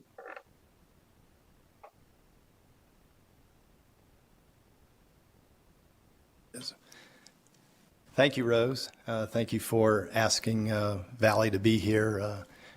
It's our honor to present before you today. I want to start just a little bit about what the cooperatives are. And up on the screen is a map of over 832 electric co-ops in the nation. We're one of those co-ops. There's 9 of us that serve in the Nevada state. Some of them are partial, other states as well. So we're a big network. We're about 12% of the market share nationwide, and we're roughly 75% of the land mass. So We serve the rural of the rural, and to also just give you a little bit of context about where Valley is located, we're obviously west of here on the California line. We run from Sandy Valley in the south in Clark County all the way up to Fish Lake Valley in Esmeralda County in the north, about a 250, 300 mile span through the Mojave Desert. We've got about 25,000 electric meters and about 11,000 broadband accounts. About half of our members we serve broadband to. Over the last 3 years, we've installed 170 residential solar systems along with battery storage as well, somewhere around 20 storage systems. Have about a little over 2,400 miles of line, about $385 million in plant, and our annual revenue is approaching $120 million. With that, I'll turn it over to Matt King. He's our Vice President, and he'll talk a little bit about our member service activities. Matt King for the record. First, I want to say thank you for allowing me to speak today. This is my first time speaking in front of legislators, so I am humbled and honored, so I am glad to be here. In addressing the economic challenges faced by rural communities, our electric cooperative is steadfast in its mission to improve the lives of the people and communities we serve. As a cooperative, our commitment lies in maintaining reliable infrastructure and exploring cost-effective measures to ensure that rates remain affordable for our rural members. The reliability of these services is pivotal for the economic and social well-being for our communities. Today, we are here advocating for policies and incentives that support affordable service provision in rural areas, recognizing the importance of equitable access for all citizens. Policymakers and cooperatives joining together is essential to implement mechanisms that can address the unique challenges faced by rural areas, enhancing the reliability and essential services. Deeply rooted in our communities, rural cooperatives understand the challenges posed by geographical barriers and limited infrastructure that hinder high-speed internet connectivity for our members. Witnessing the need and lack of accessibility, we took a significant step in 2015 by launching a broadband company. This initiative aimed to bridge the digital divide through our service territory, particularly in areas facing underserved populations. Currently, Valley is undertaking the ambitious task of building an all-fiber network across our rural Nevada neighborhoods.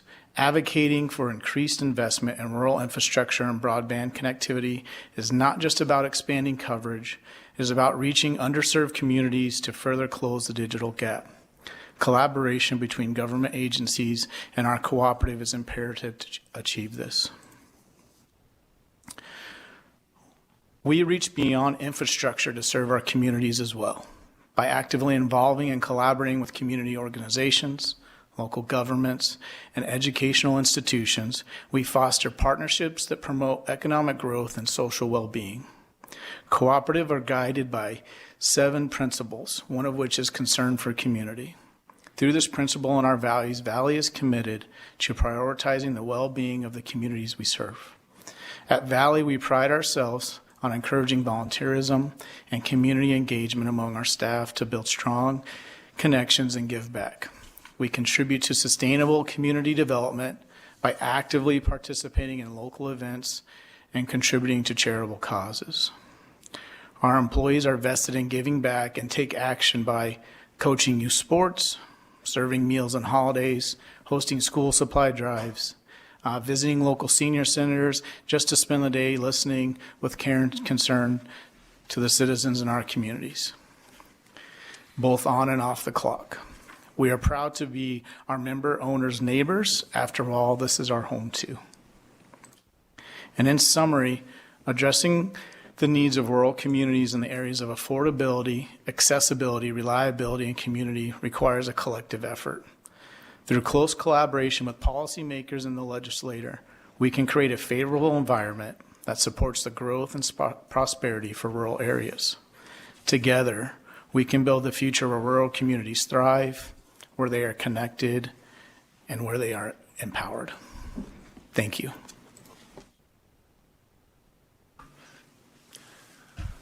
All right, thank you, Matt. Thank you, committee members, Madam Chair, for having us again. It really is an honor. My name is Logan Gurnett. I oversee electric operations for Valley Electric. That includes power supply. These are a few of the subjects I want to just briefly touch on today that may be germane to the issues that you all are seeking to address. Valley is unique. You know, every public power community is unique. Every public power utility is unique. Valley's really unique. We are responsible. Many co-ops are distributors of power. We are responsible for procurement of our power. We're responsible for transmission. We build and procure transmission. We distribute that power, and we are active in regional markets. So Valley is actually one of the only utilities outside of California that is a full ISO RTO member of the California ISO, and that comes with some unique considerations. As far as where our power comes from, you can see this pie chart here. About 75% of it comes from long-term contracts that we have procured with various partners. Hydroelectric is a large component, as well as solar. We have a baseload purchase power agreement that supplies a significant amount as well. That is a combination of solar storage and market power. And then about a quarter is served by short-term market purchases. And, you know, it's really that remaining quarter that, like other utilities, we want to close that gap to the greatest extent we can because it means less volatility and more stability for our ratepayers. So we're always looking for opportunities to do that. We are not necessarily in the same market as other utilities. You know, we're in different circumstance, but we are experiencing similar market dynamics to what you hear about from other utilities. We see volatile natural gas pricing, declining hydroelectric resources in many cases, insufficient transmission and energy storage to move power from its source, both physically located and when it's generated, to the times and places that people need it. And then finally, a changing market energy pricing profile. You know, we are in the midst of an energy transition to cleaner sources, and you know, we're working as an industry. I think we're working through those challenges. One of the key graphs that we like to show, this is basically one of the central pricing hubs for the California ISO that we participate in. It's basically reflective of Southern California. And you can see here how the value of power, the cost of energy, has really shifted over time. So in 2013, for example, this is over the last 10 years, the pricing of energy was relatively stable throughout the day. It was always coming from the same sources. As we have gone to a cleaner grid, that has meant a lot of solar, which is great. It's basically meant a reduction in cost in the middle of the day. But you know, this challenge remains: how do we economically serve load at the beginning and end of day when people's loads are sometimes highest? This dynamic effectively is what's causing utilities to pursue things like battery storage. We can store power in the middle of the day and then move it to the periods and times that people need it most. And like every other utility, or many utilities, particularly in the West, we are pursuing that also. So basically a similar story when we look at generating capacity. One of the gentlemen from NVE described resource adequacy in an organized market. Resource adequacy is effectively a commodity, so you can assign it a value, and you can see just a dramatic increase in the value and cost of resource adequacy and capacity, particularly in the organized CAISO market, over time. For the first 5 years of this chart, capacity prices were relatively low, often below $5 a kW a month, whereas in 2024, we are seeing, well, I'll just say drastically higher values of capacity and resource adequacy to serve the peak load in the evening hours. And so once again, that reinforces our desire to pursue things like battery storage. Okay. As I have kind of hinted at, these dynamics are driving a lot of solar and storage all over the region. As Mark said, we serve the rural areas of the state, and there is a significant amount of solar and solar storage projects being proposed and developed in those rural areas. These projects are needed. They're needed for the clean energy transition. They're needed for the stability of the grid. But one issue that we have come across is there's local resistance. We are integrally tied in to the communities that we serve. If you've ever lived in a rural place, the electric company is a massively important institution in those communities. And we've heard a lot of resistance to these projects, both transmission development, but in particular, solar and storage. And one of the reasons for that is, they come pretty close to developments. So this map is a map of Amargosa Valley. It's one of our more rural areas. You can see, it may be a little bit hard to see, but the white area there is basically reflective of private land. That's where people are living, farming, running their businesses, et cetera. And all around that is the proposed solar projects that have been developed. And so you can see, people are naturally kind of concerned about their property values, their way of life, et cetera. They'll often ask the utility, how does this benefit me? And our answer traditionally has been, as the local utility that serves and distributes power in that area, we receive station power. Those are things like lighting load, air conditioning load, running the inverters for the solar and storage. And so that has been our answer to these communities. How does it benefit you? In the context of projects of 100, 200, 300 megawatts, this load is minuscule. It is a really small amount of energy in that context. But to a small rural utility, it can be massively impactful to creating downward rate pressure. And so when they ask us, how do these projects benefit us? That is our answer. They provide downward rate pressure. Unfortunately, to date, all of the projects that have been installed in our service territory have come with station power for the local utility. Some of the projects that have been proposed, not every developer is as amenable to that, even though it's our view, but in the context of that project, it's a pretty small thing. And so that's an issue that we have taken up on behalf of our rural ratepayers. And securing that station power, making sure the local utility continues to get that, is an issue that, frankly, we'd appreciate your support on. That's something we believe should happen. Okay. And lastly, I'm going to go into some of the grant opportunities that Valley Electric has been pursuing. There's a lot of opportunity out there. I'll start with new clean generation. In 2023. We basically spun up a grants team, and we're pleased to submit applications in both the PACE and New Era programs through USDA, basically proposing 15 to 20 megawatt utility scale solar and storage projects. These projects are beneficial from a number of perspectives. They can reduce costs.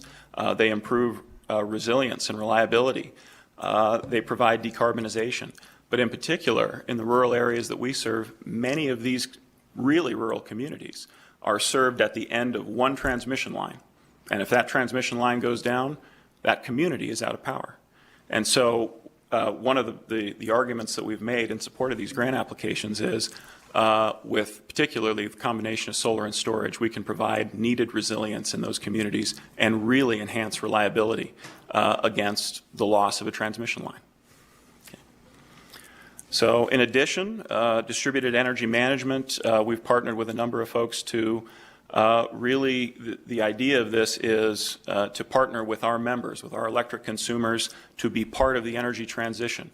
Distributed energy resources is typically resources that are owned by the consumer, and they need to, and the utility is going to work with those consumers to partner with them, monetize the value of those assets, aggregate them so that they can become grid assets, and there's a lot of infrastructure and work and thought and time that goes into that. And so, we, as part of these grant applications, we've included advanced metering infrastructure, distributed energy management systems. One of the really great projects I love in here is battery-based microgrids for some of our critical and emergency facilities in those really rural areas.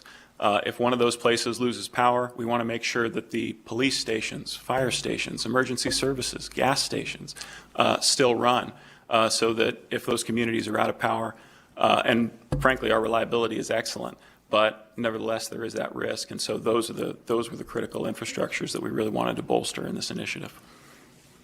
Okay. And finally, infrastructure. Really, these are upgrades to the distribution system that make the grid stronger. They minimize outages, and they reduce the time to restore power in the event that outages happen.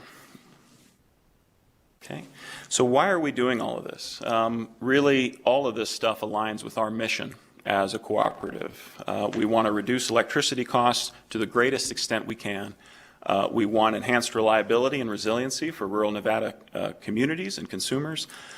We want to see spurred economic growth, right? All of the grant applications that we have pursued, including the policies that we have pursued, we believe are good for rural Nevada.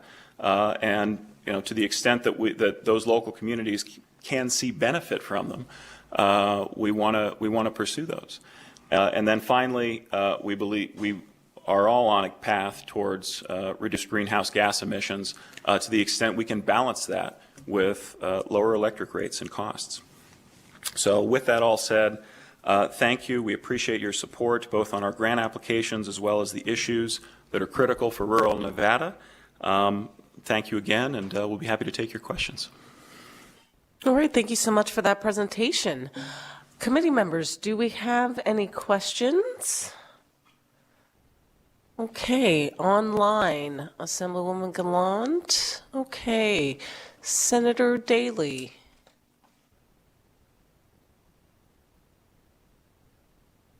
Don't think so.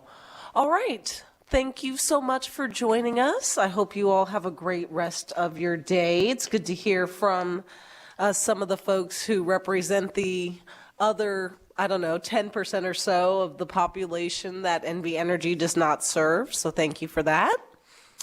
We'll continue on with our rural theme and invite up our presenters from the Nevada Rural Electric Association. I believe we have Ms. Carolyn Turner, who is the Executive Director, to give a presentation related to powering rural Nevada and talk a little about the consumer-owned utility model.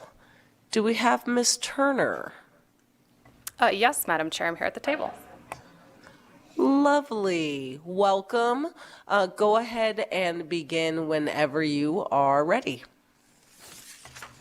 Wonderful, thank you. Well, as indicated, Chair Harris, Vice Chair Watts, thank you so much for the invitation. My name is Carolyn Turner, and I'm the Executive Director of the Nevada Rural Electric Association.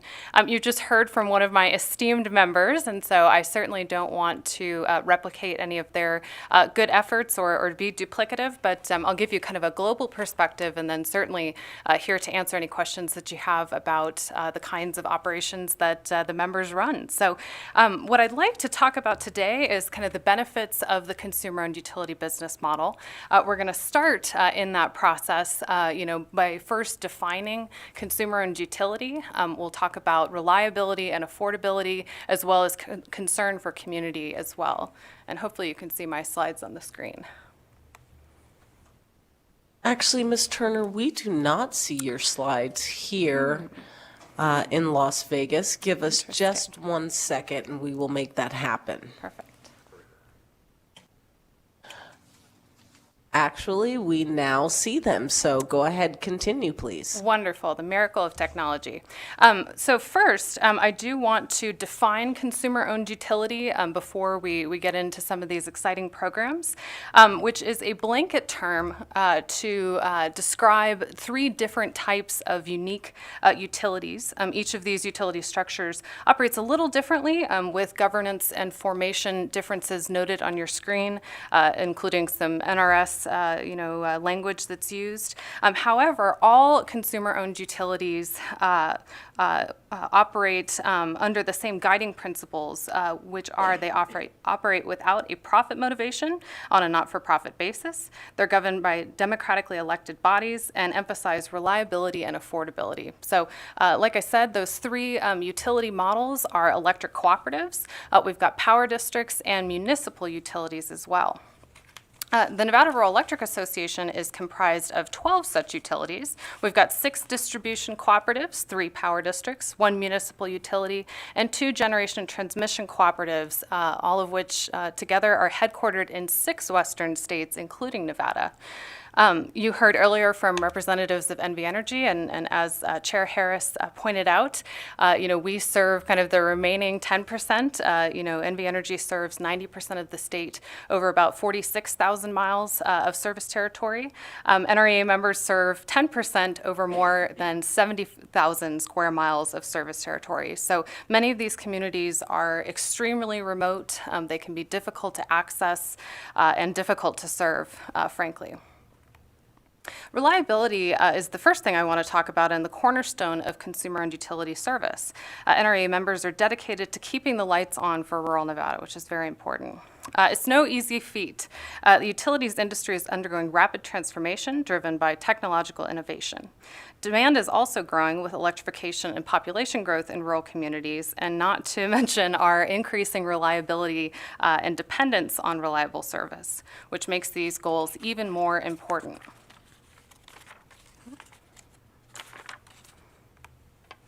Consumer-owned utilities are rising to meet these challenges and investing in the reliability of their systems.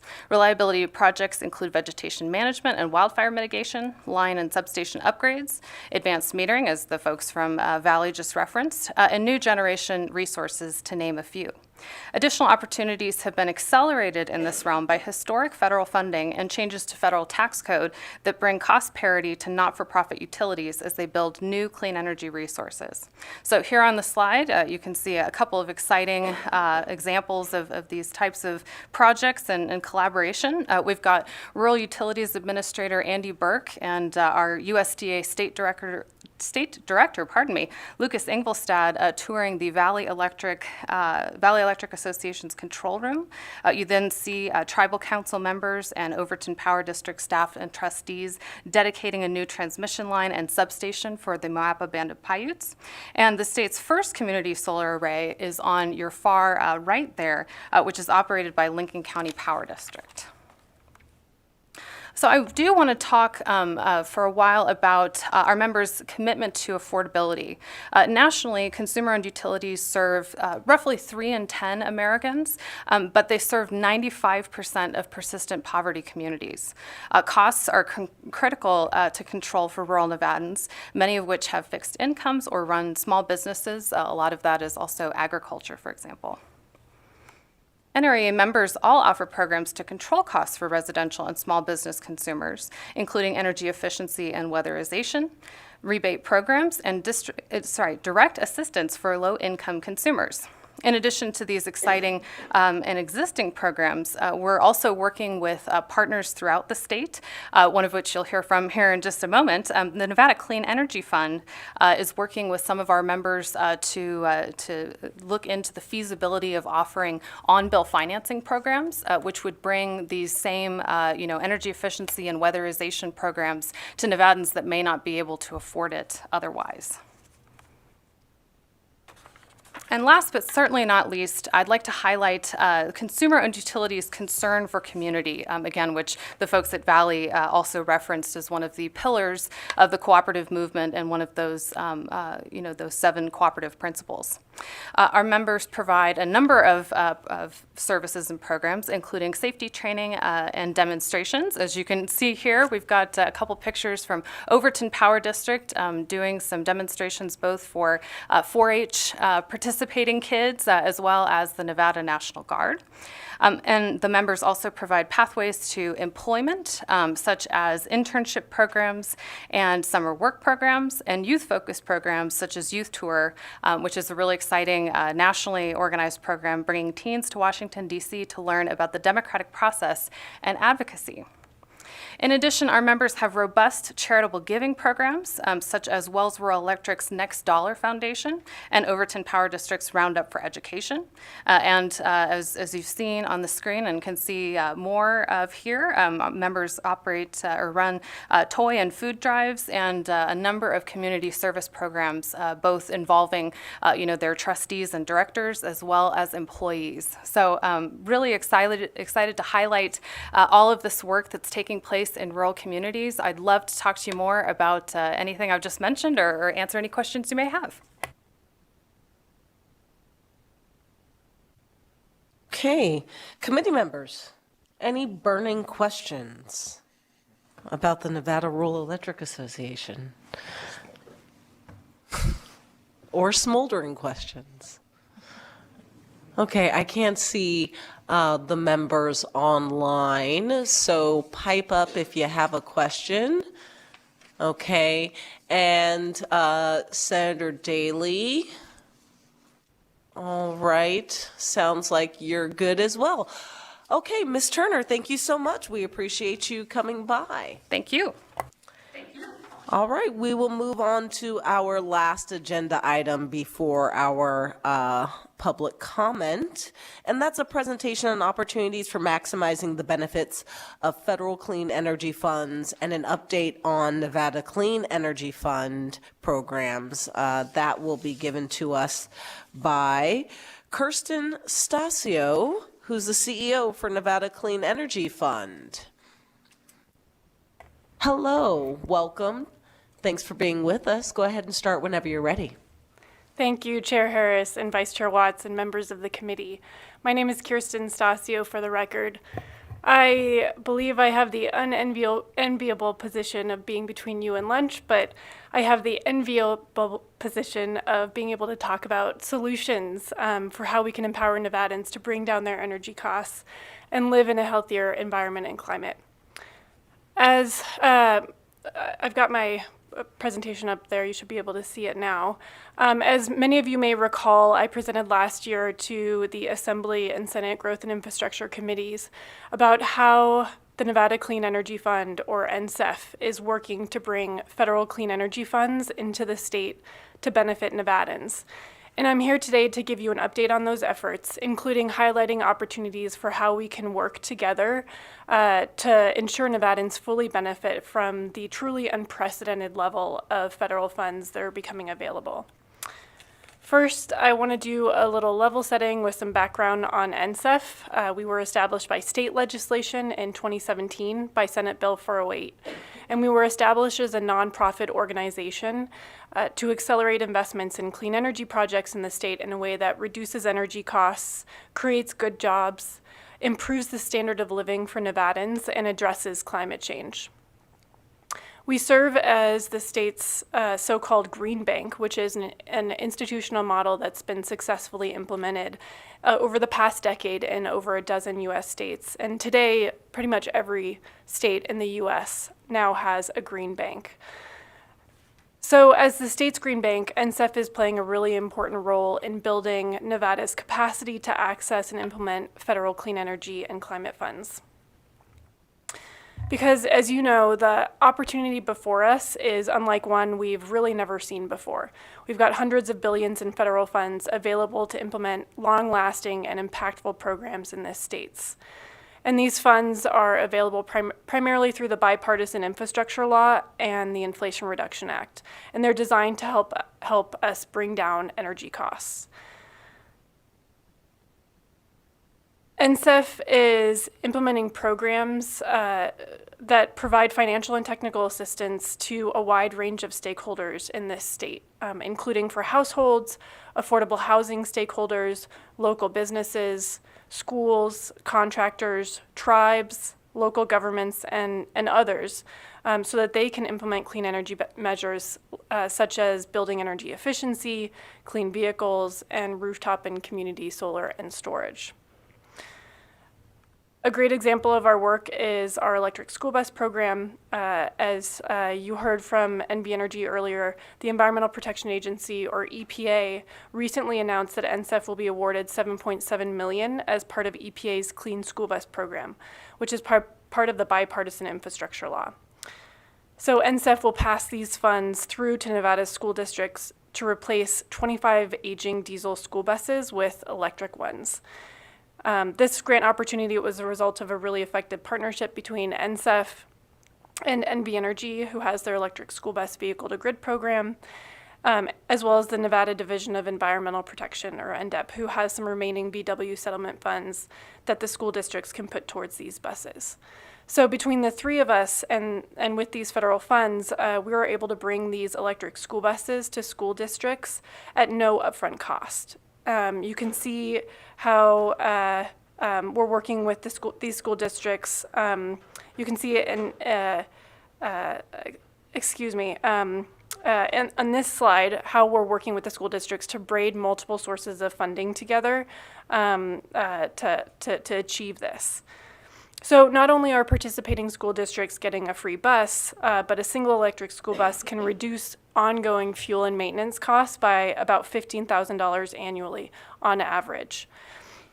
Electric school buses, they also make the air our children breathe safer and free from harmful diesel air pollution that can cause asthma and other respiratory illnesses.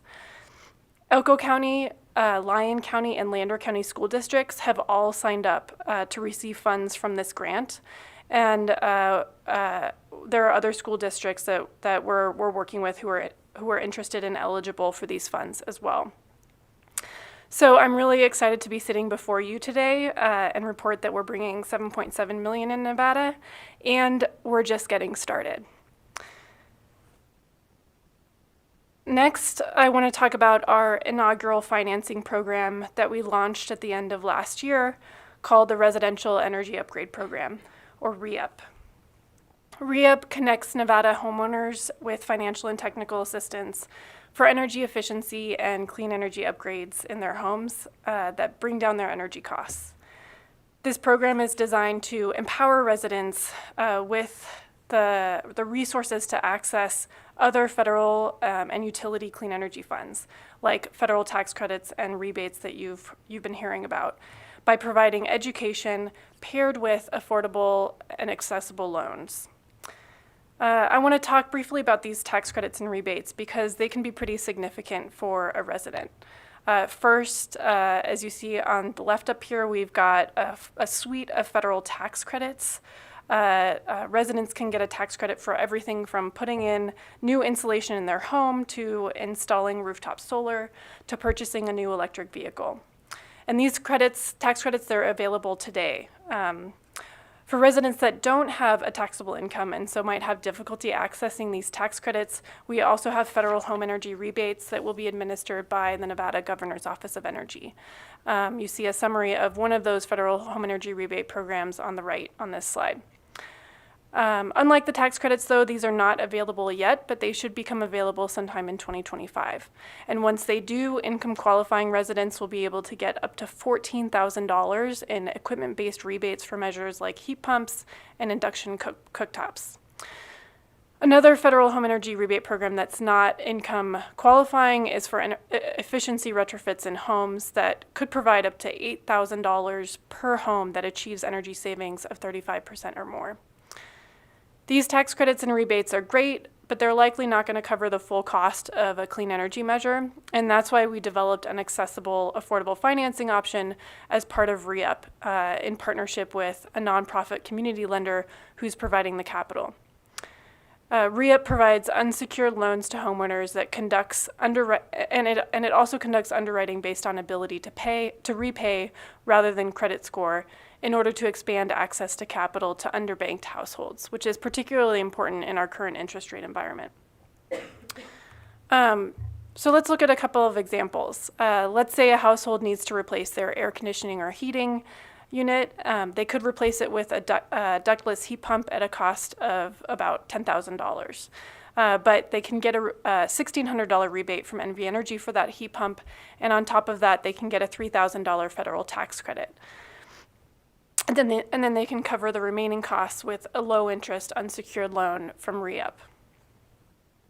We can do the same exercise for rooftop solar. Let's say a resident has a $20,000 rooftop solar system that they want to install. This, is a project that has the potential to significantly reduce a resident's utility bill. They could get a $6,000 federal tax credit and pair it with a low-interest unsecured loan from REAP. And in fact, this is actually the first loan that REAP made at the end of last year for a resident in Las Vegas. We're really excited about this program. And as part of REAP, we're hosting a series of community events called Home Energy and Affordability Workshops to put these resources directly in the hands of Nevadans. We hosted our first workshop in partnership with community nonprofit CHR Inc., Caring, Helping, and Restoring Lives with Dr. House, who provided some written public comment for today's committee. And we hosted this workshop at Mountaintop Faith Ministries in Las Vegas. We invited other resource organizations to attend and table as well, including NV Energy, Help of Southern Nevada, Rebuilding Together Southern Nevada, the Public Utilities Commission of Nevada, Home Energy Connection, and the Office of Congressman Steve Horsford. We also had Assemblywoman Chandra Summers Armstrong present. We're excited to continue to get out into the communities as part of REAP. And I also want to note a potential future expansion of our residential programs that could even further expand access to capital that Ms. Turner mentioned. We're exploring the potential for on-bill programs with some of our rural utilities like Valley Electric Association that really finances clean energy measures through the utility bill, where investments in those measures are repaid by savings on the utility bill that could really help expand access to those underbanked households. Another initiative of NSEF's that I want to highlight is our forthcoming Nevada Solar for All program. In October of last year, NSEF submitted a $250 million grant application to the Environmental Protection Agency's Solar for All federal funding opportunity. EPA anticipates making one award per state, and NSEF is Nevada's only applicant. We worked with a variety of different stakeholders across Nevada on this application and received letters of support from over 70 different entities and individuals, including Assemblyman Watts. Thank you for your support, Vice Chair Watts. And also from Governor Lombardo, the Governor's Office of Energy, the Governor's Office of Economic Development, the PUCN, NV Energy, several rural utilities, the Nevada Rural Electric Association, local governments, tribes, workforce development organizations, affordable housing developers, community groups, and members of Nevada's congressional delegation, among others. So this collaborative effort, it really underscores the importance of the Solar for All program in advancing Nevada's clean energy goals and providing benefits to a wide range of stakeholders. With these funds, we will be able to launch solar programs that benefit low-income households, including for single-family homes, affordable housing, and community solar projects. We're working closely with NV Energy, rural utilities, and local governments to advance community solar projects, including exploring opportunities to accelerate NV Energy's expanded solar access program and also deepen the energy cost savings for participants in that program.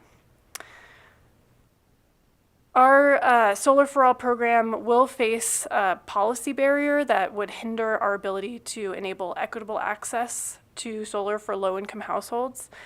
Current Nevada statute inhibits Nevadans who live in individually metered multifamily buildings from being able to benefit fully from Solar for All funds.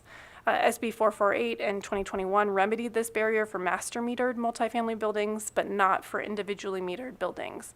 And I look forward to working with all the relevant stakeholders to identify and advance a good policy solution that overcomes this barrier in a targeted manner and that balances consumer protection and other important needs.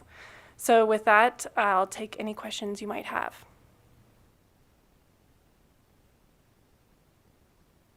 Okay, let's see. I think the committee might have been saving all their questions for you.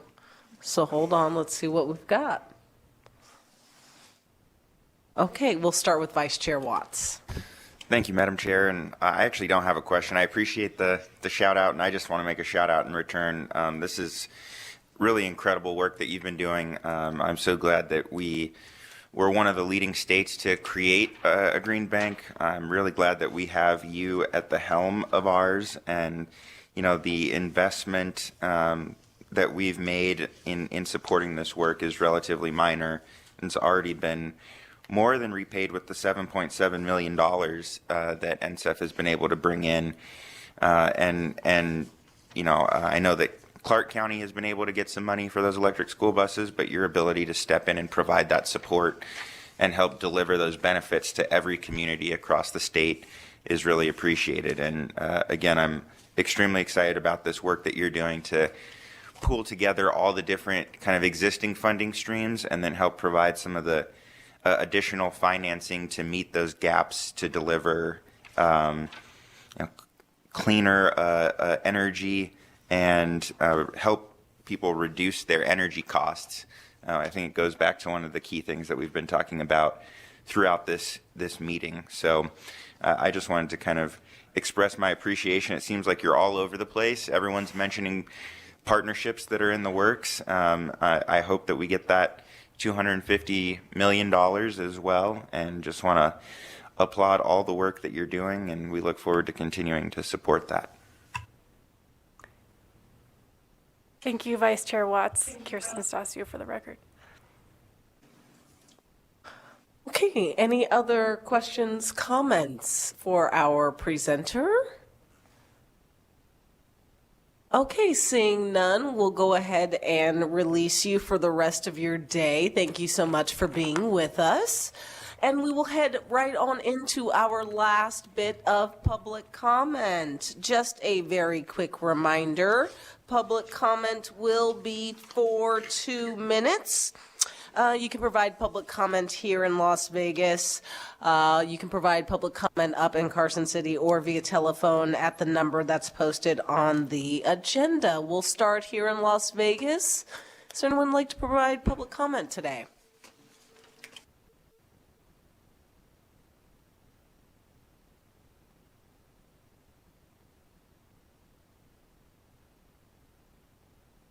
Thank you, Chair Harris, Vice Chair Watts. I'd like to take this 2 minutes and provide a quick critique on what you heard today. There's one thing that's really clear, is that the attorneys who execute the laws in Nevada don't appreciate the constraints placed upon the attorneys who write the laws in Nevada. The attorneys who write the laws in Nevada basically cannot reveal their work product. In some cases, when the government record shows that there's something, some sort of controversy between a utility and its customers, they basically have to write laws that are arbitrary and capricious. And people don't realize that they have to write laws that are arbitrary and capricious from an engineering point of view. And that is the big issue we have right now, is that they do not understand the constraint that's placed upon the legal division. Until they understand what that constraint is, we're going to get nowhere with this, because we're getting deeper and deeper into a hole that began in 1997. And I propose that you guys, that this committee conduct an investigation of why the attorneys who execute the laws don't understand the laws as they were written by the attorneys who wrote the laws. The attorneys who write the laws are doing a great, great job. It's just that the attorneys who read them don't understand everything that the attorneys for the legislature know but cannot reveal. Thank you. And sir, before you go, if you could state your name for the record. I'm sorry, Tony Simmons. Thank you so much. Anyone else here in Las Vegas who'd like to give public comment?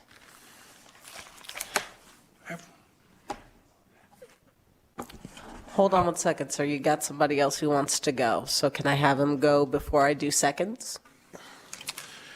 Hi, my name is Mendes Cooper. I'm the General Manager, CEO of Overton Power District Number 5, and I'm the current president of the Nevada Rural Electric Association Board. And I just want to tell you how much I appreciate you having this hearing today. I appreciate the Valley Electric Association and NREA being part of this. And I hope today that you've noticed the real difference between Southwest Gas and NV Energy as compared to what we're trying to do. And I appreciate you hearing that. And it's our desire to work with you collaboratively so that we can do what's best for the people who live in our areas. And I appreciate that relationship that we've had in the past. I'm hoping we can foster that as we go forward. Thank you for all that you do.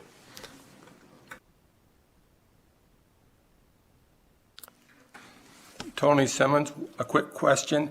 How long will you guys accept written comments to this meeting?